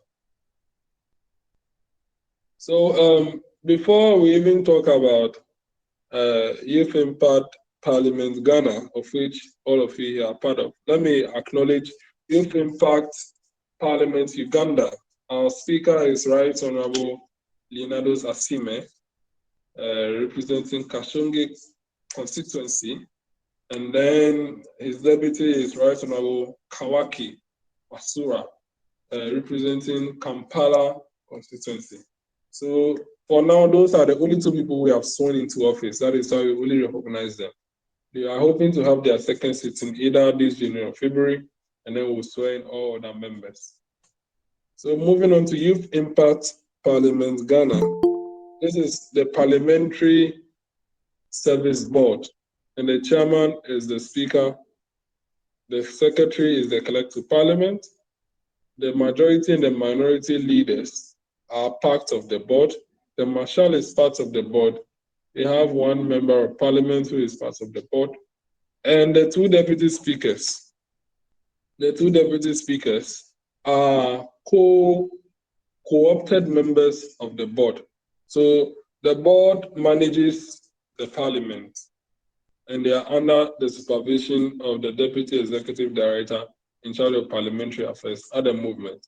So it's the board that takes the major decisions pertaining to how the parliament is run. They approve that they manage, sometimes decisions are taken by the House, but when the House cannot make, this is more like a steering committee. So that is what the Parliamentary Service Board does. Even choosing of dates are approved by the Parliamentary Service Board. So as you know, Parliament is headed by the Speaker, Parliamentary Service is headed by the Clerk, Majority Caucus is headed by the Majority Leader, Minority Caucus is headed by the Minority Leader, and as we said, the Parliament is managed by the Parliamentary Service Board. So these are the clerks and marshal. Our clerk, right now, the Youth Impact Parliament Ghana is in its second parliamentary year. So the second parliament, these are our clerks. So we have Ms. Frederica K. Jima, who is the clerk to parliament, Ms. Grace Fafali Adbeli, who is the deputy clerk operations, Ms. All-Nice Adams, deputy clerk finance, and Mr. Cyril Kekeli Amevo, who is deputy clerk publicity. Our marshals are Mr. Enoch Nyajo, deputy marshals, Mr. Paul Ponchu, and Mr. Nestor Nossi. So, Office of the Speaker, Right Honorable John Samika Shibiglo is the Speaker of Parliament. Honorable Felix Fakpe Adiche is the First Deputy Speaker, representing Afajato South Constituency. Honorable Vanessa P. Sasase is the Second Deputy Speaker, representing South Town Constituency, both from the Volta region though. And we are equally promoting the affirmative bill, although it's yet to be passed. So in all our levels of leadership, you can see that there are females in every single one. There is none that is all male throughout. There is none that is all female throughout. We have blended all the leadership structures. So our second deputy speaker is a female. Now, the majority caucus, this is the leadership of the majority caucus. Honorable Amano Dina, who is the majority leader representing Lingo Prampram constituency. Honorable Seloma Bavo is the deputy majority leader representing Keta constituency. Honorable Wanda Nicodemus Jamesi is the majority chief representing the Angola constituency. Honorable Silas Tete Daite is the first deputy majority whip representing the Ada constituency. And Honorable Dr. Priscilla Afria Dai is the second deputy majority whip representing the Dome-Kwabenya constituency. So they make up the leadership of the majority caucus. They take decisions on behalf of the caucus, and they are the helm of the affairs for that caucus. And as his name admits, that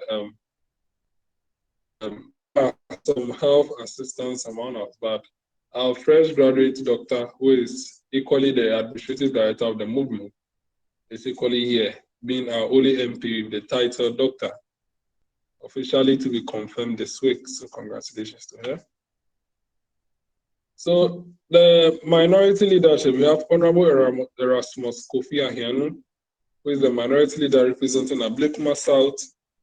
Honorable Hubert Agbahode, deputy minority leader representing Akachinov constituency, which is the same constituency as one of our patrons. Honorable Godwin Yao Kwashi, who is the minority chief whip representing Whole West constituency. Honorable Selom Bright Dixon, who is the first deputy minority whip representing the Whole constituency. And then Honorable Janet Elom Adbezuge, who is the second deputy minority chief whip representing the Tone Kantamaso constituency. As you can see, there is always a female in each of the leadership. Let's move on. So we have committees. And we will unveil to you where you'll be placed. So for our appointments committee, these are standing committees. These are the chairpersons of our standing committees. For our appointment committee, the chairperson is Honorable Felix Kwakpe Adiche, who is the first deputy speaker. The business committee is chaired by Honorable Amano David Na, who is the majority leader. The education committee is chaired by Honorable Bryce Selom Vixen, who is the first deputy majority whip. And Honorable entertainment committee chaired by Honorable Bruce Julian Dagojo. Our finance committee chaired by Honorable Charles Kwame Mato. Our health and safety committee chaired by Honorable Silas Tete Daite, who is also the minority. Vixen is majority, first deputy majority whip, and Silas is first deputy. Vixen is first deputy minority whip, yes, and Silas is first deputy majority whip, yes. And he's chairing the Health and Safety Committee, Standing Committee of Parliament. The Internal and External Affairs Committee is chaired by Honorable Richard K. Amenya. The Organizing Committee is chaired by Honorable Faith Maju. The Petitions Committee is chaired by Honorable Karejina Bele. The Privileges Committee is chaired by Honorable Vanessa Pesasase, who is our second deputy speaker. Honorable Reynolds Adbenyan, who is Publicity and Media Committee, is chaired by Honorable Reynolds Adbenyan. The Research and Intelligence Committee is chaired by Honorable Erasmus Kofi Ahianu, who is the minority leader. The Special Budget Committee is chaired by Honorable Harris Senanu Abude.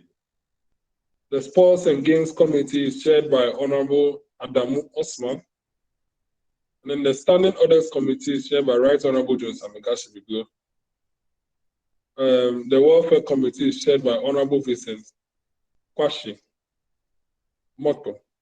So these are the chairpersons for our standing committees. Let's go to the ranking members. The ranking member for the appointment committee is Honorable Hubert Agbahode, who is the deputy minority leader. The ranking member for the business committee is Honorable Erasmus Kofi Ahianu, who is the minority leader. Hubert is the deputy minority leader. The ranking member for the education committee is Honorable Charlotte Emefa Okine. The ranking member for the entertainment committee is Honorable Dorcas Amphobia Kwache. Oh, it's supposed to be Kwache, now seeing that. Okay, we'll do that correction. Remind me. The ranking member for our finance committee is Honorable Samson Yao Fianko. Ranking member for health and safety committee is Honorable Wanda Yao Afeti.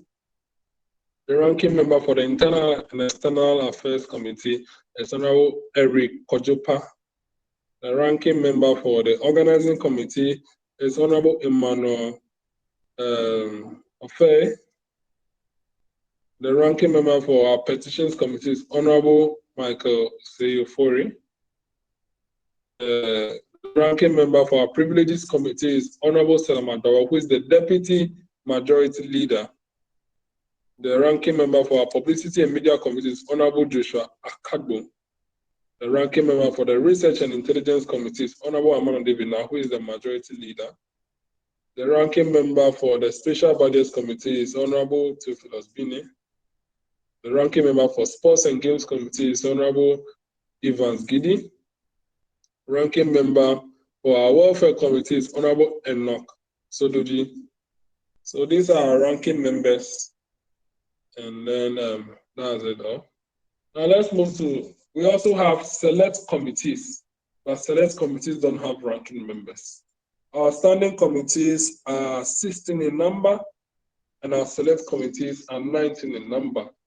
There are other two committees, which is Committee on Selection, chaired by the Speaker, Committee of the Whole, chaired by the Speaker, and Parliamentary Service Board, chaired by the Speaker. So the Speaker even chairs 4 committees, including the standing orders. So our select committees, we have Committee on Alumni Affairs, chaired by Honorable Believer Gosso. Committee on Chieftaincy and Culture, chaired by Honorable Gossin Adamaklido. Committee on Democracy and Good Governance, chaired by Honorable Francis Koji. Committee on Election Monitoring, chaired by Honorable Deborah Nana Abba Tewia. Committee on Environmental Protection, chaired by Honorable Daniel Amfokwa. Yes.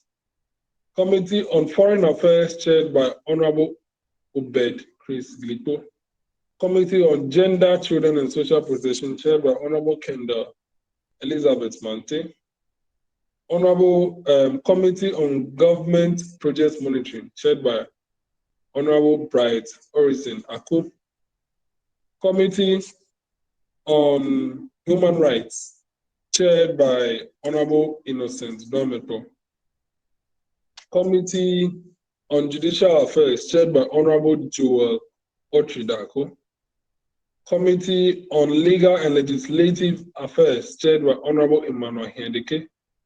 Committee on Peace Building and Conflict Resolution, chaired by Honorable Peggy Yita Dodbefo, who is as well the Communication Administrative Officer of our foundation.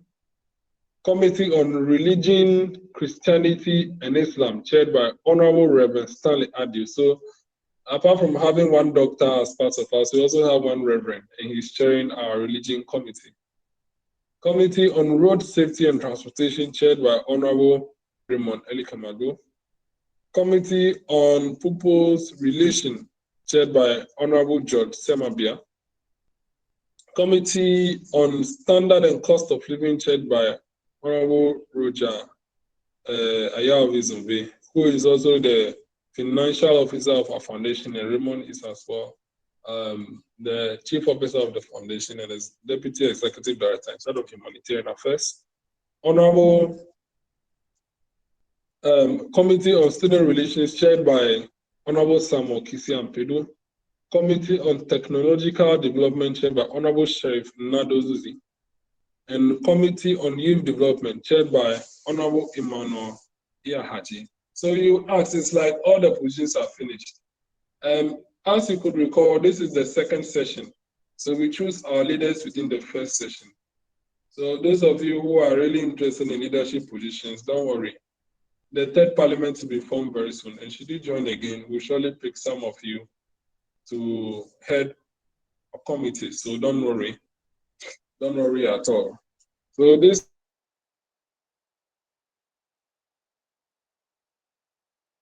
the house. So for Youth Impact Parliament Ghana, the second parliament, we have 101 members, of which 8 of them are parliamentary service members, 1 speaker, because the speaker is not a member of parliament representing a constituency, 4 clerks and 3 marshals, making 8. And then 93 youth MPs, summing up to 101 members. For our Uganda chapter, we are still working and we don't have the statistics now. That is why we have not given them to you. And out of the 93 youth MPs, 50 of them are for the majority and 43 are from the minority side. And also in the distribution of seats, 34 from Greater Accra, 33 from Eastern Region, 18 from Volta Region, and 8 from Oti Region.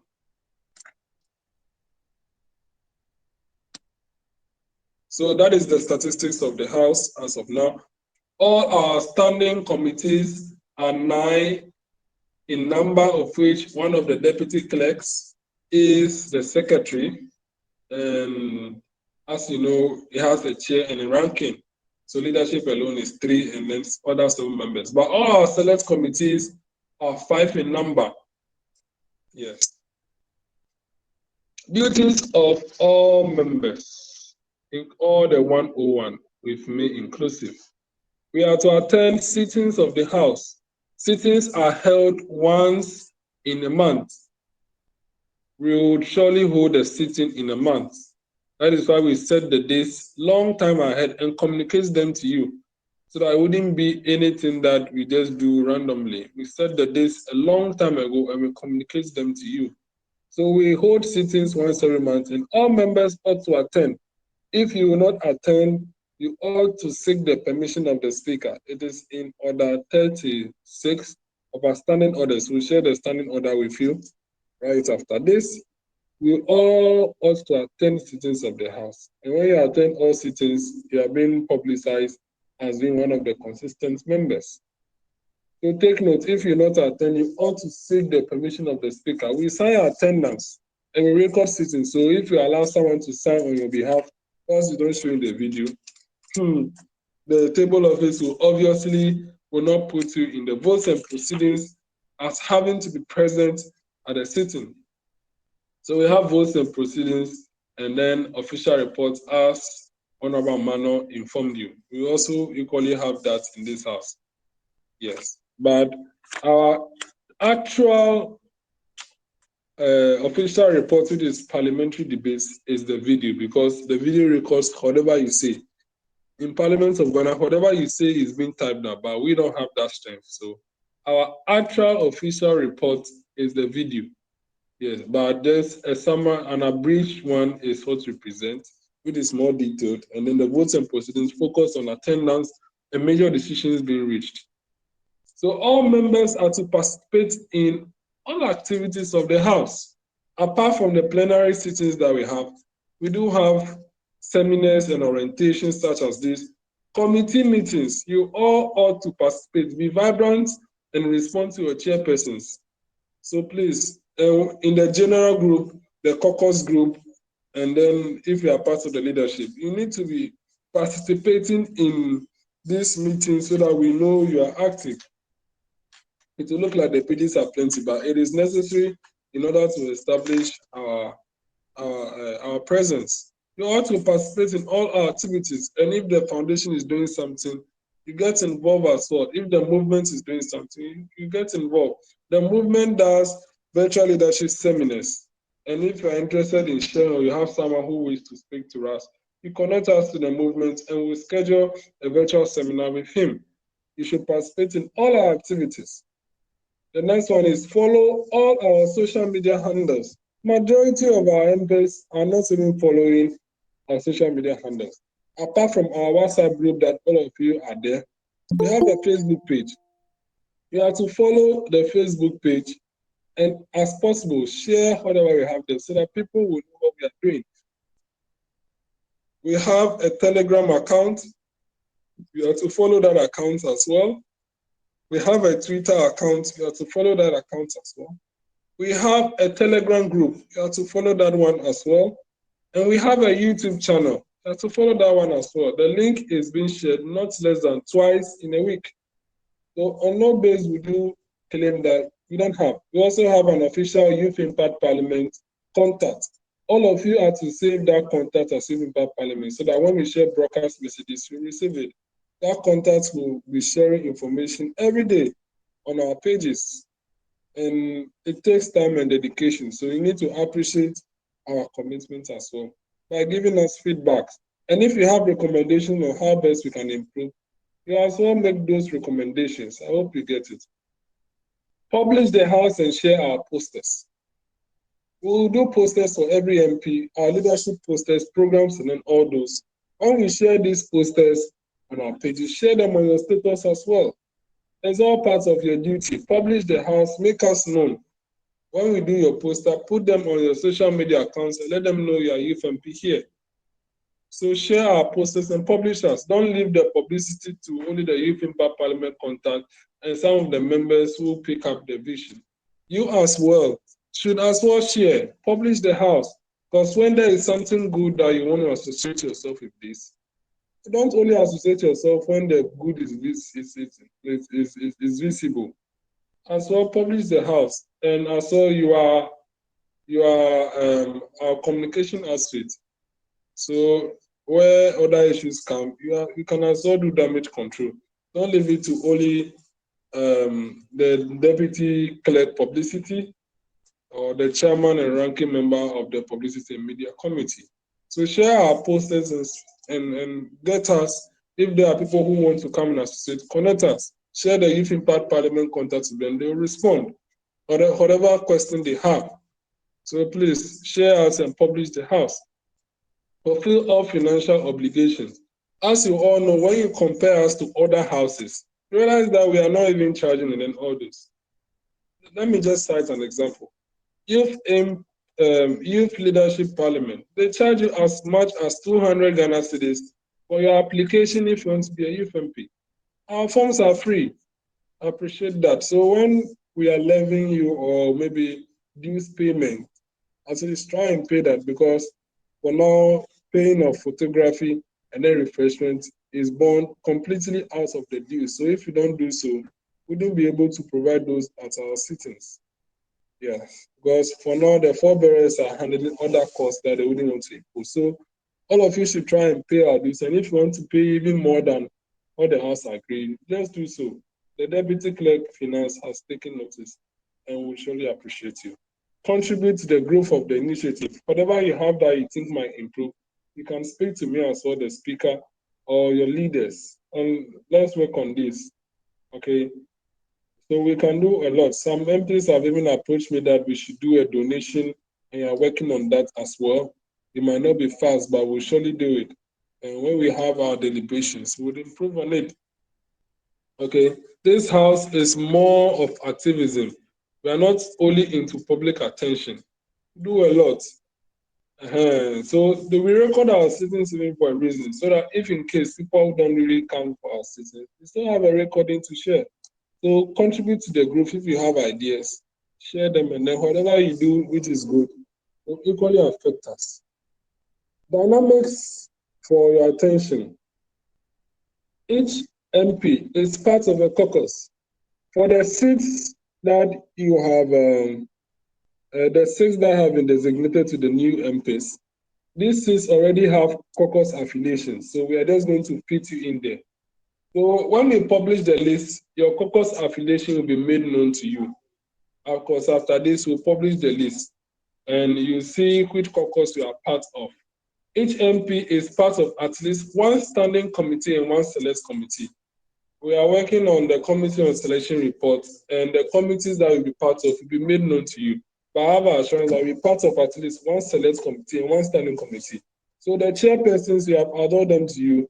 You can contact me on the YIP contact, and we will share the chairperson's contact. Ensure you are on those pages, because all the chairpersons ought to create the pages for your deliberations.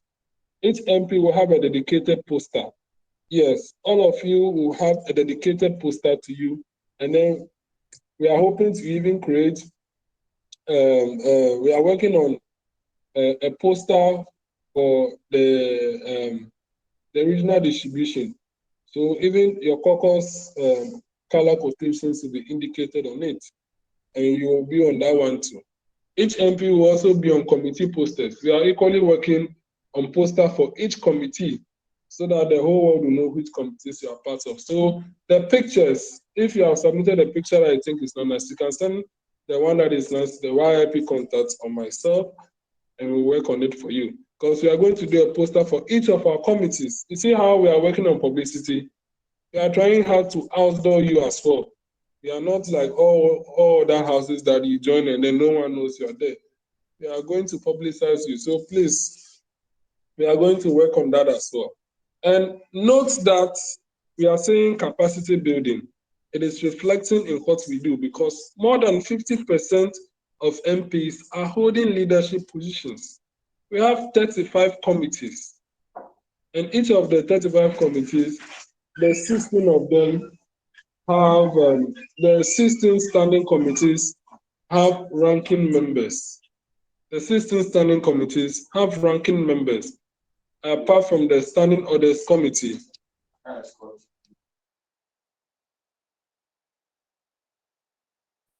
Each of the standing committees have ranking members, making 15 ranking members added to the 35. And then the leadership of caucuses, so that is 5-5. So when you add it, basically you end up getting more than 50. So over 50% of MPs are holding leadership positions. One will create an opportunity for you to build your capacity, not only in following, but in leading as well. So this house will mean business about this publicity, about the public speaking skills, and then also about the capacity building. For us to build your capacity, you have to present yourself before we can do so. If you are not participating in any of our activities, how are we going to build your capacity? You want to attend school and you're not coming to the school. How are you going to learn? It's an obvious question. So if you want to really have an impact that the name says, you have to participate in our activities and be part of the people contributing to our growth. And that is where your impact will be seen as well. It is a two-man affair. We cannot give, and then if you don't receive, you are not going to have any impact. So that is it for your attention. The committee system, as we stated, the committee of selection will nominate members to stand in the select committee, which will be approved at the first sitting on the 29th. So right after this, the committee of selection will go ahead and meet and put you all in committees, and that as well will be approved by the House. The standing orders committee, the standing orders apply to all committee meetings. So some of the committees, we mean serious business, because some of the committees do hold public hearing. The standing orders committee held a public hearing in reviewing the standing orders. And then the privileges committee as well is very active. They had to speak with all the 29 MPs and then all those. And as you can see, the appointment committee as well had to engage all of you for us to reach here. So we mean business. We are not just making structures and then they are there doing nothing. Yes. So the chairpersons do not have original votes. Yes, our chairpersons don't have original votes as well. And the ranking members and all other members have votes. A member must be part of at least one standing and select committee. I already told you. Benefits, recommendations, and attestations. We can attest to the fact that you're a member of us, and if there's a recommendation we'll have to do, we can as well do it, whether coming from the movement or the parliament. These are some of the benefits that you get. And at the end of the parliament, we'll produce certificates for you. We'll produce these certificates for you to come and take after 7. So far as I'm not booted out, before the end, hopefully by the last sitting of the House, the certificate will be ready. And you come for it. And we outdoor members, as we said, the posters, and then the videos. When we do the videos, if you can go and cut that part and share, that is how you equally participate in outdooring yourself. But apart from that, our posters are mainly to outdoor you, the public, that you are part of us, and you are responsible, honorable Youth MP. Are you getting it? So that is one of the benefits. Sittings are recorded. The whole world will see. As I spoke about that. When there's a part that you participated or you made a submission, you can as well cut it and share onto your page.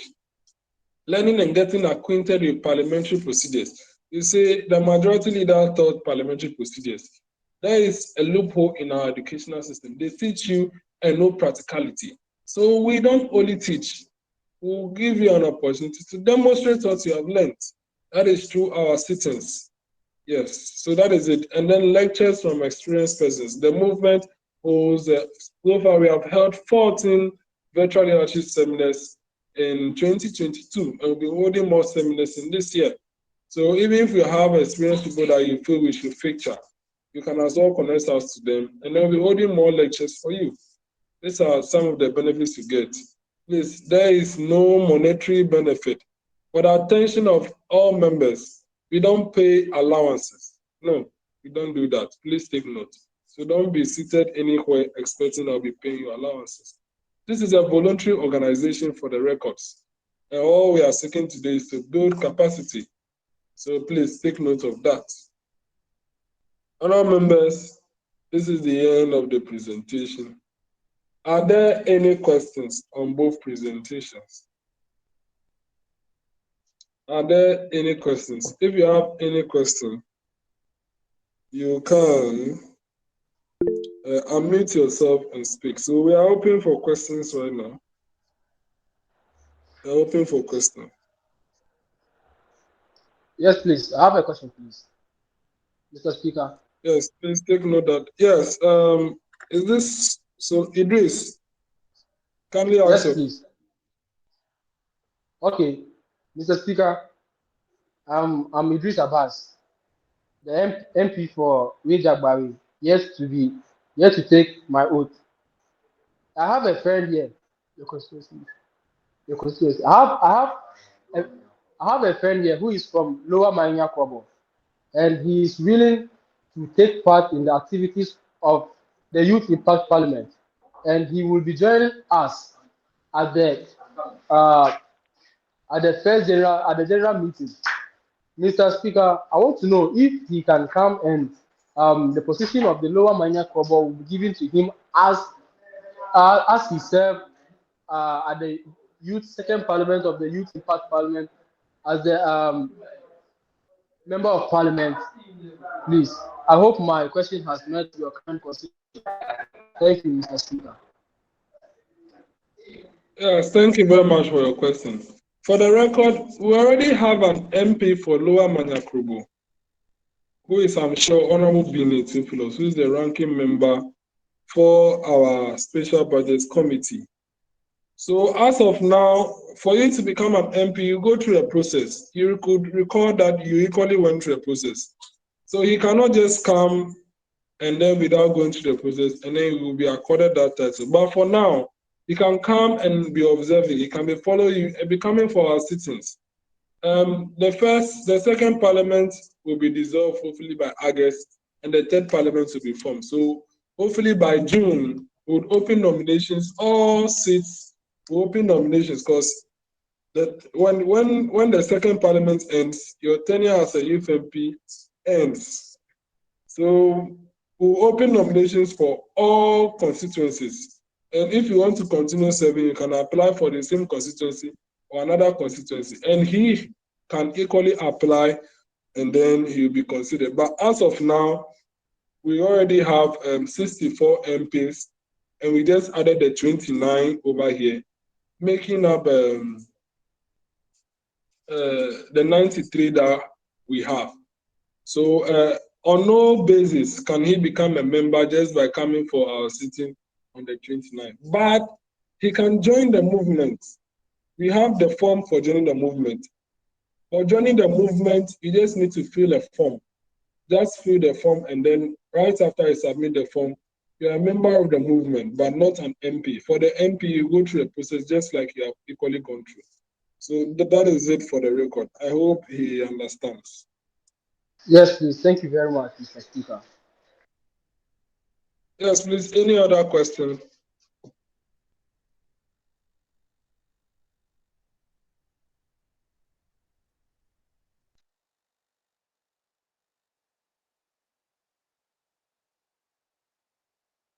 Any other question?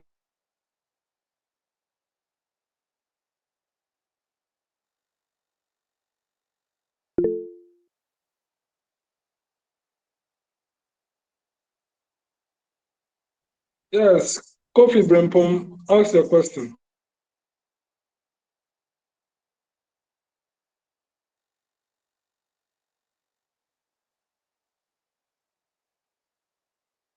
Yes, Brempom, unmute yourself and ask your question.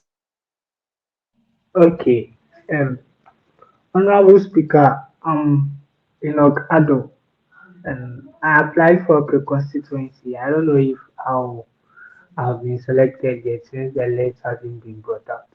Hello, please, can you Yes, hear me? Enoch Adam, we designated you to a constituency. So when we share the list, you check it. Enoch Addo, we redesignated you to a constituency. Okay, that's fine.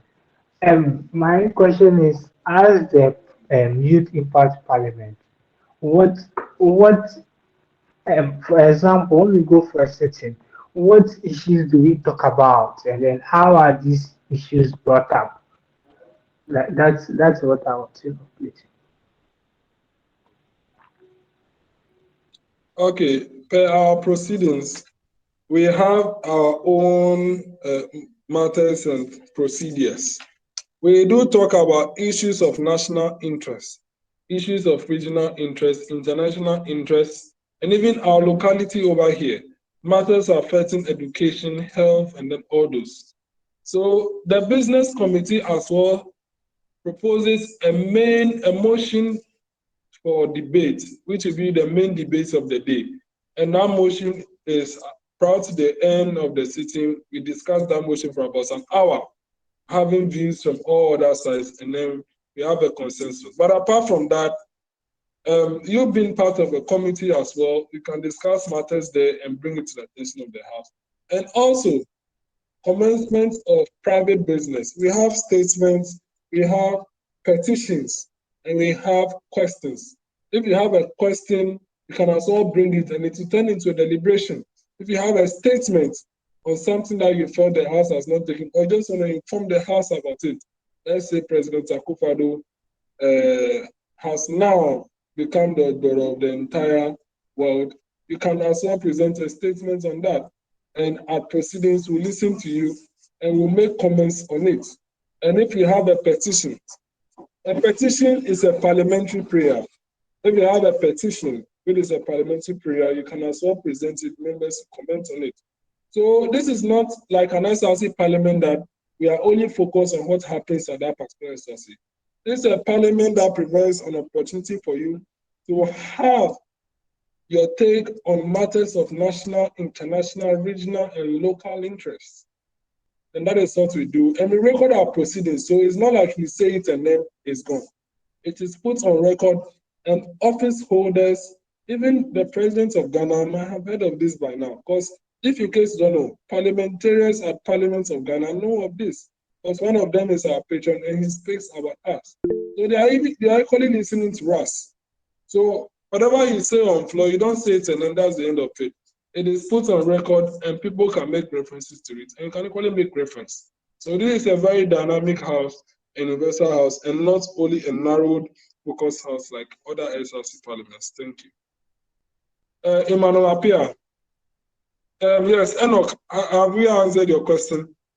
Yes, please. I think I've been answered. Thank you very much, Mr. Speaker. Thank you. Yes, Emmanuel Apia, ask your question.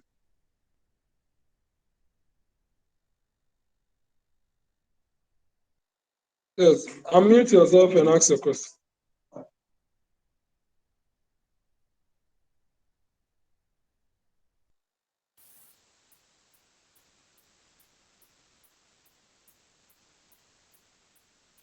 Yes, proceed to ask your question.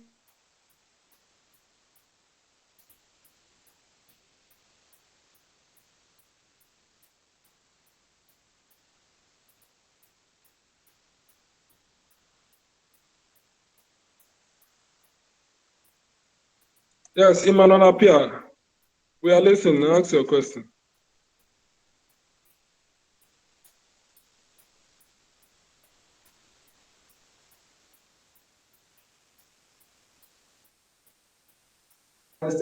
Emmanuel, we can't hear you.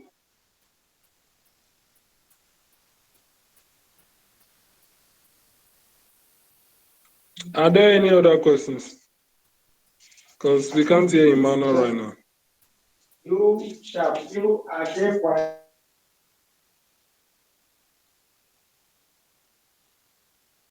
Yes, Emmanuel, if we can hear you, ask your question. Yes, unmute yourself and ask your question. Because when you unmuted yourself, you were not hearing.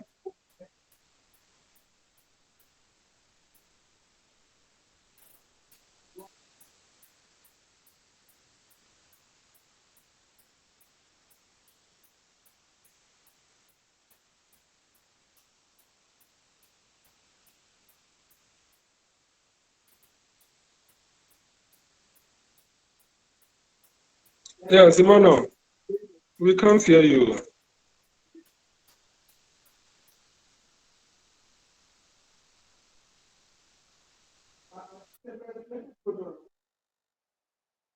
Okay. Are there any other question? Whenever we can hear Emmanuel, we'll hear him. Are there any other questions? Kennedy, McBless, Peter, Strategy, Idris, and then all of you. Do you have any question?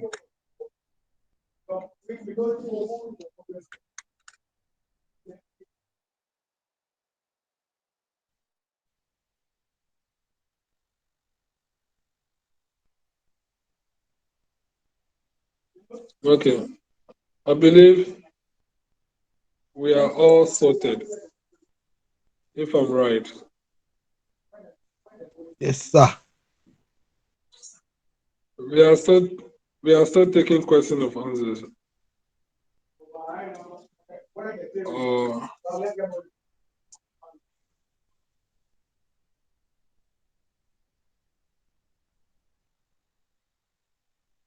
Yes.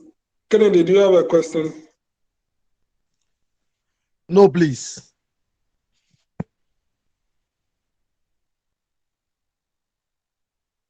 Emmanuel Apia is asking if sittings will be rotational. I don't know where people get the inspiration for that question, to have sittings rotational. Even in our national parliament, parliament does not hold its proceedings out of anywhere but the designated parliamentary building. It is because that is where all the parliamentary equipments are. It is the committees that, in order to make it accessible to other members, like how the Public Accounts Committee, then the committee, because the committee is just few, just about some 20 members, they move to that town so that the people can easily come in account. But Parliament in itself is always in Accra. I don't know where you have the inspiration from, but in the case of Youth MPs Parliament, our operational region is the Volta region, and operational town is Ho. As of now, that is where we'll be holding sittings. Maybe the only issue is that we might change venues at times. But as to moving to Accra or Kumasi for sittings, we highly doubt for now. That maybe in the near future, we might consider that if we have more resources. But as of now, our sittings are held in Go because that's where we have our resources to hold efficient sittings. So for now, I cannot give you any assurance that we'll go to Kumasi to hold any sitting or we'll go to Takrady to hold any sitting because currently our resources for us to hold efficient sittings are in Ho. So for now, we'll be holding our sittings in Ho until when we have more resources that we can move the entire house to there, then we'll consider. But even as of now, majority of our MPs are residing in Ho or around Ho. So moving into any other town will put majority of the house at a disadvantage point. So we will not be moving any sitting for the time being. Thank you very much.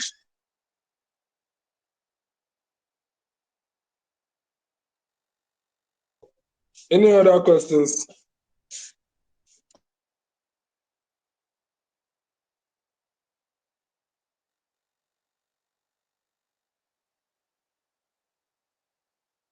So, honor members, if you have any further questions, you can ask them, you can ask me privately or anyone. I think there is one additional question being asked by an MP. He's asking me on WhatsApp.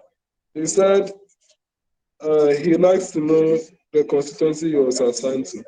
Yeah, Solomon, I'll make it known to you. We'll be sharing the new designation list by tomorrow, hopefully, so you get to know. But I think this evening we'll try and share it. So since there are no further questions, you can ask us later on. So for now, we'll call on Honorable Mano David now to give us the closing remarks and give us closing prayer, and then we'll close today's session. Honorable Mano.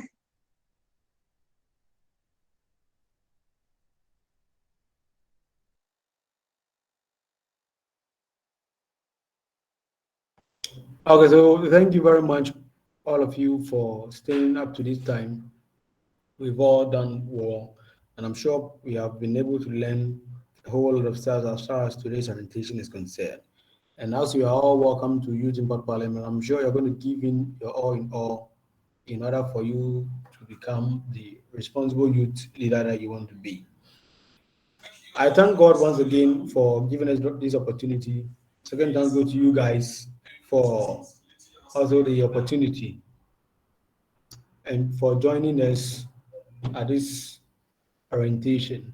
I want to plead with all of us that as we are coming on board, I will plead that we all come on with all the energy, all the expertise, because we'll be learning from each other at the end of the day. God bless us all and see us through. And I want to see all of you on the 29th of January. Thank you all for your attention. Okay, shall we pray? Almighty God, we humbly beseech thee to look with favor upon the Youth Impact Parliament of Youth Impact Movement. Grant that it may perform its high duties as in thy sight. Father, we pray that as we have come to learn today, you be with us and see us through. Grant us the retentive memory and all the wisdom that we need. As we are preparing ourselves to become responsible leaders in the future, we humbly ask you that you be with us and see us through. Grant us life and grant us strength. See us through till we meet on 29th. Through Jesus Christ and we pray thanksgiving. Amen. Thank you very much. Thank you very much, and have a nice day.